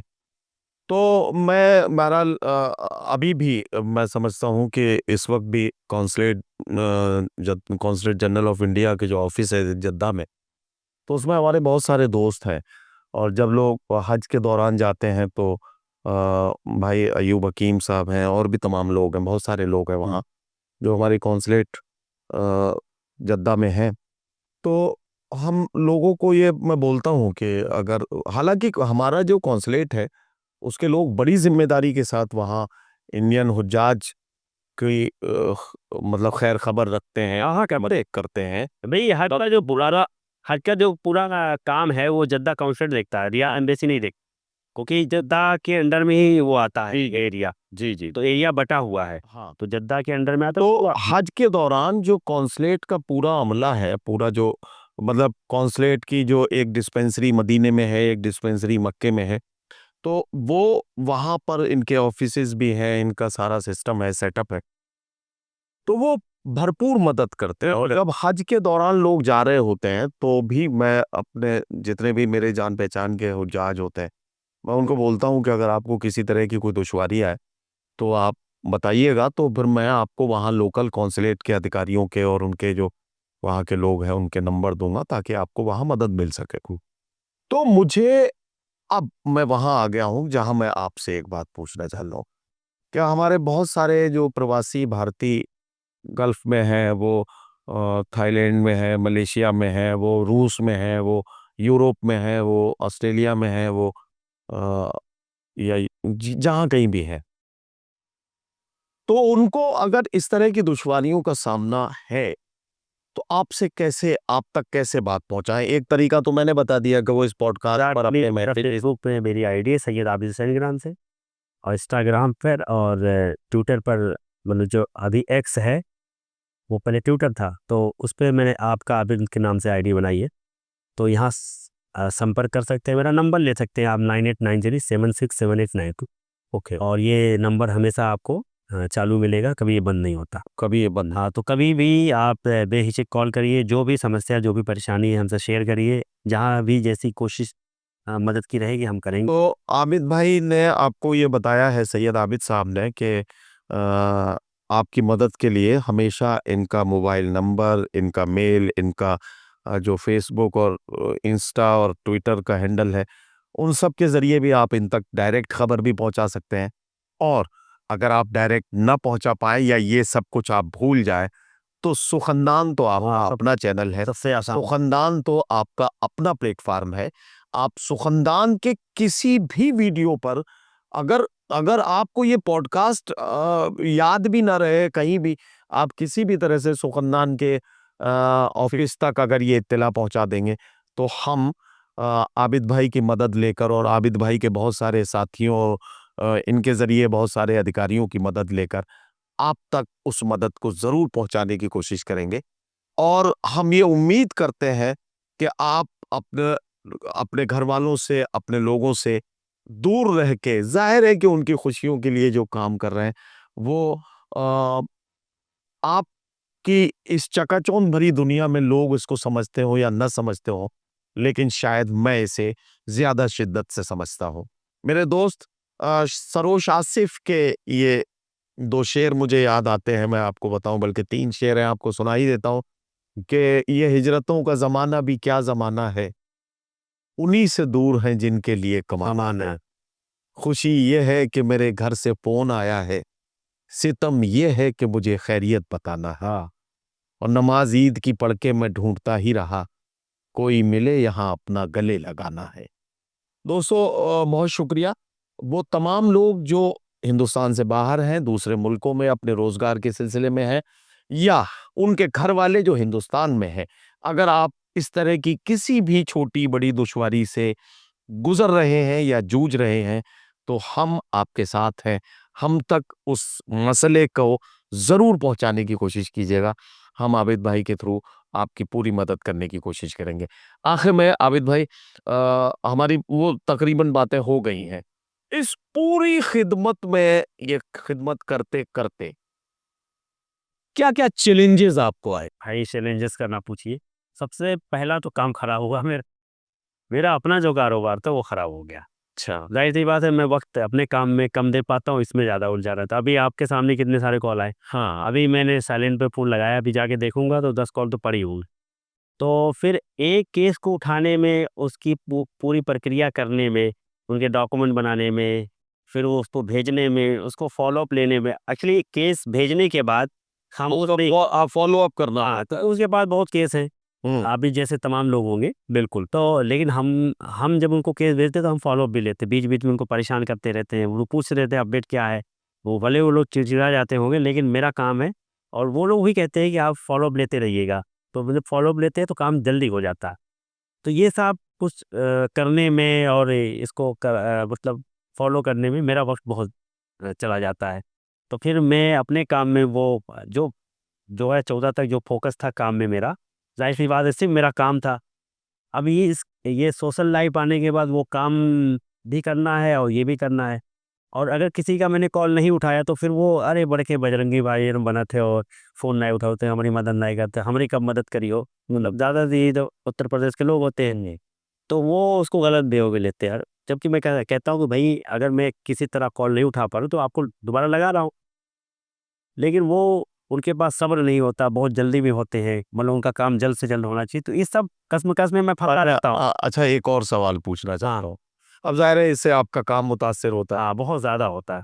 तो ये खिदमत करने के लिए क्या आप कोई किसी तरह का चार्ज लेते हैं? नहीं, चार्ज नहीं लेते। चार्ज देखिए ऐसा है, जी। मैं अपने लिए तो चार्ज नहीं लेता। ओके। इसमें चार्ज जो कभी किसी केस में पैसा लग जाता है ना? वकील करना पड़ा, हाँ। जैसे जेल का मामला तो वकील करना पड़ता, उसमें जो भी चार्ज होता है तो मैं भिजवा देता हूँ। वकील नहीं मानेगा, उसका उसे कोई मोहब्बत नहीं है। उसको तो भाई आपने केस दिया तो पैसा दो, है ना? और लेकिन उनके चार्ज बहुत होते हैं, तो वो मेरे वजह से या मेरे मेरे काम से मुतासिर होके हो सकता है कि वो कम पैसा मुझसे माँगे। अगर 10,000 रियाल है तो हो सकता है 20,000 में वो तैयार हो जाए। अच्छा, अच्छा। हाँ, ये इतना है। तो यहाँ लग जाता है पैसा। और कभी-कभार क्या होता है कि सारे काम हो गए, अब टिकट के पैसे नहीं है, तो टिकट के लिए हमारी एक संस्था है, उसका ज़िक्र करना बहुत ज़रूरी है। एम इंडिया फोरम हम लोगों ने एक संस्था बनाई है, उसके जो प्रेसिडेंट हैं वो मुज़फ़्फ़र शेख साहब हैं और वो इस वक़्त यूएई में रहते हैं, बड़े बिज़नेसमैन हैं और बड़ा कारोबार है उनका। तो यूएई में कहाँ रहता है? हाँ, दुबई में रहते हैं दुबई में रहता है। और वो उनके माध्यम से बहुत सारे केस हम हल करवा लेते हैं। उनकी भी काउंसलेट में या एम्बेसी में अच्छी पकड़ है। और एम इंडिया फोरम बनाने का मकसद ही हम लोग का था कि इंडिया का पूरा काम मैं देखूंगा और गल्फ का आप देखोगे। तो हम लोग मिलजुल के एक संस्था के ज़रिए भी काम कर रहे हैं, इंडिविजुअल भी कर रहे हैं। तो मुज़फ़्फ़र साहब का ज़िक्र इसलिए ज़रूरी है कि मुज़फ़्फ़र साहब को मैं खाली कह देता हूँ कि ये लड़का वहाँ परेशान है, तो दुनिया के किसी कोने में उसको उठवा के और उसको सेंटर दिलवा देते हैं। तो ये सब जो चीज़ें मैं पहले फेस करता था, अब वो सब चीज़ों से मैं आसानी हो गई। आसानी हो गई। अच्छा, ऐसा होता है क्या जिन लोगों की आप मदद करते हो वो शुक्रिया अदा करने के लिए आपके पास तोहफे लेके आ जाते हों? हाँ, आते हैं। एक लड़के का मैं वाकया सुनाऊँगा कि एक लड़का गौतम राजभर था और वो एक जुबिल सिटी गया था सऊदी अरब में। तो वो पढ़ा-लिखा लड़का था और गौतम राजभर जो था वो पर्वतारोही था। क्या कहते हैं उर्दू में? उर्दू में क्या मतलब? पोहे पैमाई। हाँ, हाँ। पोहे पैमाई। हाँ, तो वो कोर फरमाइए। हाँ, तो वो लड़का वहाँ पे जब गया को पे क्योंकि गौतम राजभर कोहे पैमाई का शौकीन था और वो उसका एक जुनून था कि मुझे पर्वत पे चढ़ना है, तो उसके लिए पैसा लगता। तो वो पैसा अर्न करने के लिए सऊदी अरब जाता है और सऊदी अरब जाके फँस जाता है और उसको अभी 5-6 दिन हुआ ही पहुँचे। तो उसके साथ ज़्यादतियाँ वहाँ शुरू हो गई थी और उसको क्योंकि पढ़ा-लिखा लड़का था तो उस सुपरवाइज़र काम में गया था, उससे सरिया और मोरंग गिट्टी धुला रहे थे, इसलिए उसने अपोज़ किया, तो उसको ले जाके रूम में बंद कर दिया। तो जिस स्कूल में वो पढ़ा था, उसी स्कूल में भी पढ़ा था। वहाँ के एक टीचर थे, वो मुझे जानते थे, तो उन्होंने मेरा नंबर दिया, उसने मुझसे कॉल किया और फिर मैंने उसकी जब बात एम्बेसी में रखी, तो एम्बेसी ने एक टीम भेजी। देखिए, वहाँ पे टीम भी भेज दी। कभी-कभी होता है, जब बंदे होते हैं, टीम भी भेज देती है, कभी-कभी क्या होता है, तो वहाँ जब टीम पहुँची, तो वो लोकल अथॉरिटी को लेके पहुँची, वहाँ पे पुलिस वालों को। और जब वो सायरन बजते हुए वो लोग वहाँ एंटर किए, तो वो लोग घबरा गए, ये कौन भाई ये आ गए? तो वो लड़का बोला मैंने बुलवाया है। अरे वाह! वो लड़के को रेस्क्यू करके वहाँ ले जाते हैं उसकी ऑफ़िस, वहाँ सारा डॉक्यूमेंट एग्ज़िट-वग्ज़िट करवा के उसको इंडिया भेज देते हैं। तो जब वो दिल्ली लैंड होता है, तो अपनी अम्मा को फ़ोन लगाता है। तो कहता है कि अम्मा हम पहले भैया से मिलना चाहते हैं, जिन्होंने मेरी जान बचाई है, अगर उनसे हम नहीं मिलेंगे तो ये मतलब गद्दारी होगी। तो जबकि मैंने उसको मना किया था कि तुम मत आओ, मेहताब भाई ने इस पे रिपोर्ट भी की थी, अच्छा। मेहताब आलम साहब ने। हाँ। तो मैंने उसको मना किया कि नहीं, नहीं तुम मत आओ, पहले घर जाओ। तो बोले नहीं भैया, रोने लगा, मतलब इतना इमोशनल था कि वहाँ गया एयरपोर्ट से स्टेशन, वहाँ से ट्रेन पकड़ी और सुबह भोपाल आ गया। मैं उसको स्टेशन लेने गया और फिर इकबाल मैदान में हम लोग का एक कवरेज के लिए फिर मेहताब भाई ने बुलाया, वो कवरेज अच्छी थी। तो बहुत सारे लड़के मिलने आए हैं। अच्छा, बहुत सारे अखबार आपकी आपकी जो ये जो मदद की कहानियाँ हैं वो छापते रहे हैं। मेरी नज़र से भी गुज़रती हैं वो अखबारात की जो रिपोर्टिंग है वो सब। कुछ सरकारी और गैर सरकारी तंजीमों ने आपको इसके लिए अवार्ड्स भी दिए हैं जी। बहुत सारे अवार्ड आपको मिले होंगे पूरे हिंदुस्तान में, याद भी नहीं। कोई ऐसा अवार्ड जो आपके दिल के बहुत करीब हो, जो आपको मिला हो इस खिदमत के लिए, इस मेहनत के लिए और इस मदद के लिए? अवार्ड तो सभी मतलब फ़क्र महसूस हाँ, कराते हैं। कीमती तो सभी होते हैं, और लेकिन लो- कोई बहुत ज्यादा आप और नुसरत आपा हमारी कहती है कि अवार्ड लेने के बाद इंसान की जिम्मेदारियां और बढ़ जाती हैं। बेशक कि मतलब अवार्ड मिल गया तो अब आपको एक सनद मिल गई है कि आप सोशल जिस भी फील्ड में आप काम कर रहे हैं, या साहित्य के या अदब के या सोशल, तो अब आपकी जिम्मेदारी और बढ़ गई है, क्योंकि आपको एक संस्था आपको सनद भी दे रही है कि भाई आपका काम अच्छा है। तो अवार्ड मुझे 2-3 अवार्ड बहुत खुशी देते हैं। एक तो अभी आपके सामने ही मिला था, बगानहारी में आसाने अदब। हाँ हाँ, बस तो वो हमारे चांद भाई हैं और सैयद सलाउद्दीन चचा हैं, उन्होंने बुला के उस अवार्ड को दिया। और एक अवार्ड हमें मिला है माटी रत्न अवार्ड। वो अवार्ड इसलिए मुझे खुशी देता है कि वो अवार्ड मलीज़ादा मंजूर साहब को मिला है। वो अवार्ड आपके अदम गोंडवी साहब को मिला है। ओके, वही अवार्ड अनवर जलालपुरी साहब को मिला है। अच्छा, वही अवार्ड नुसरत आपा को मिला है, जौहर रज़ा साहब को मिला है। तो बहुत बड़े बड़े मतलब शख्सियत को अवार्ड मिला है, और मैं बहुत छोटा अपने आप को मानता हूँ उनके सामने। मैं कुछ भी नहीं हूँ। और सूर्यकांत जी ने वो अवार्ड मुझे दिया, तो मुझे मुझे लगता है कि ये मेरी ज़िंदगी का बड़ा इतना बड़ा अचीवमेंट है कि जो अवार्ड इतनी बड़ी बड़ी शख्सियतों को मिला, वो अवार्ड मुझे मिला।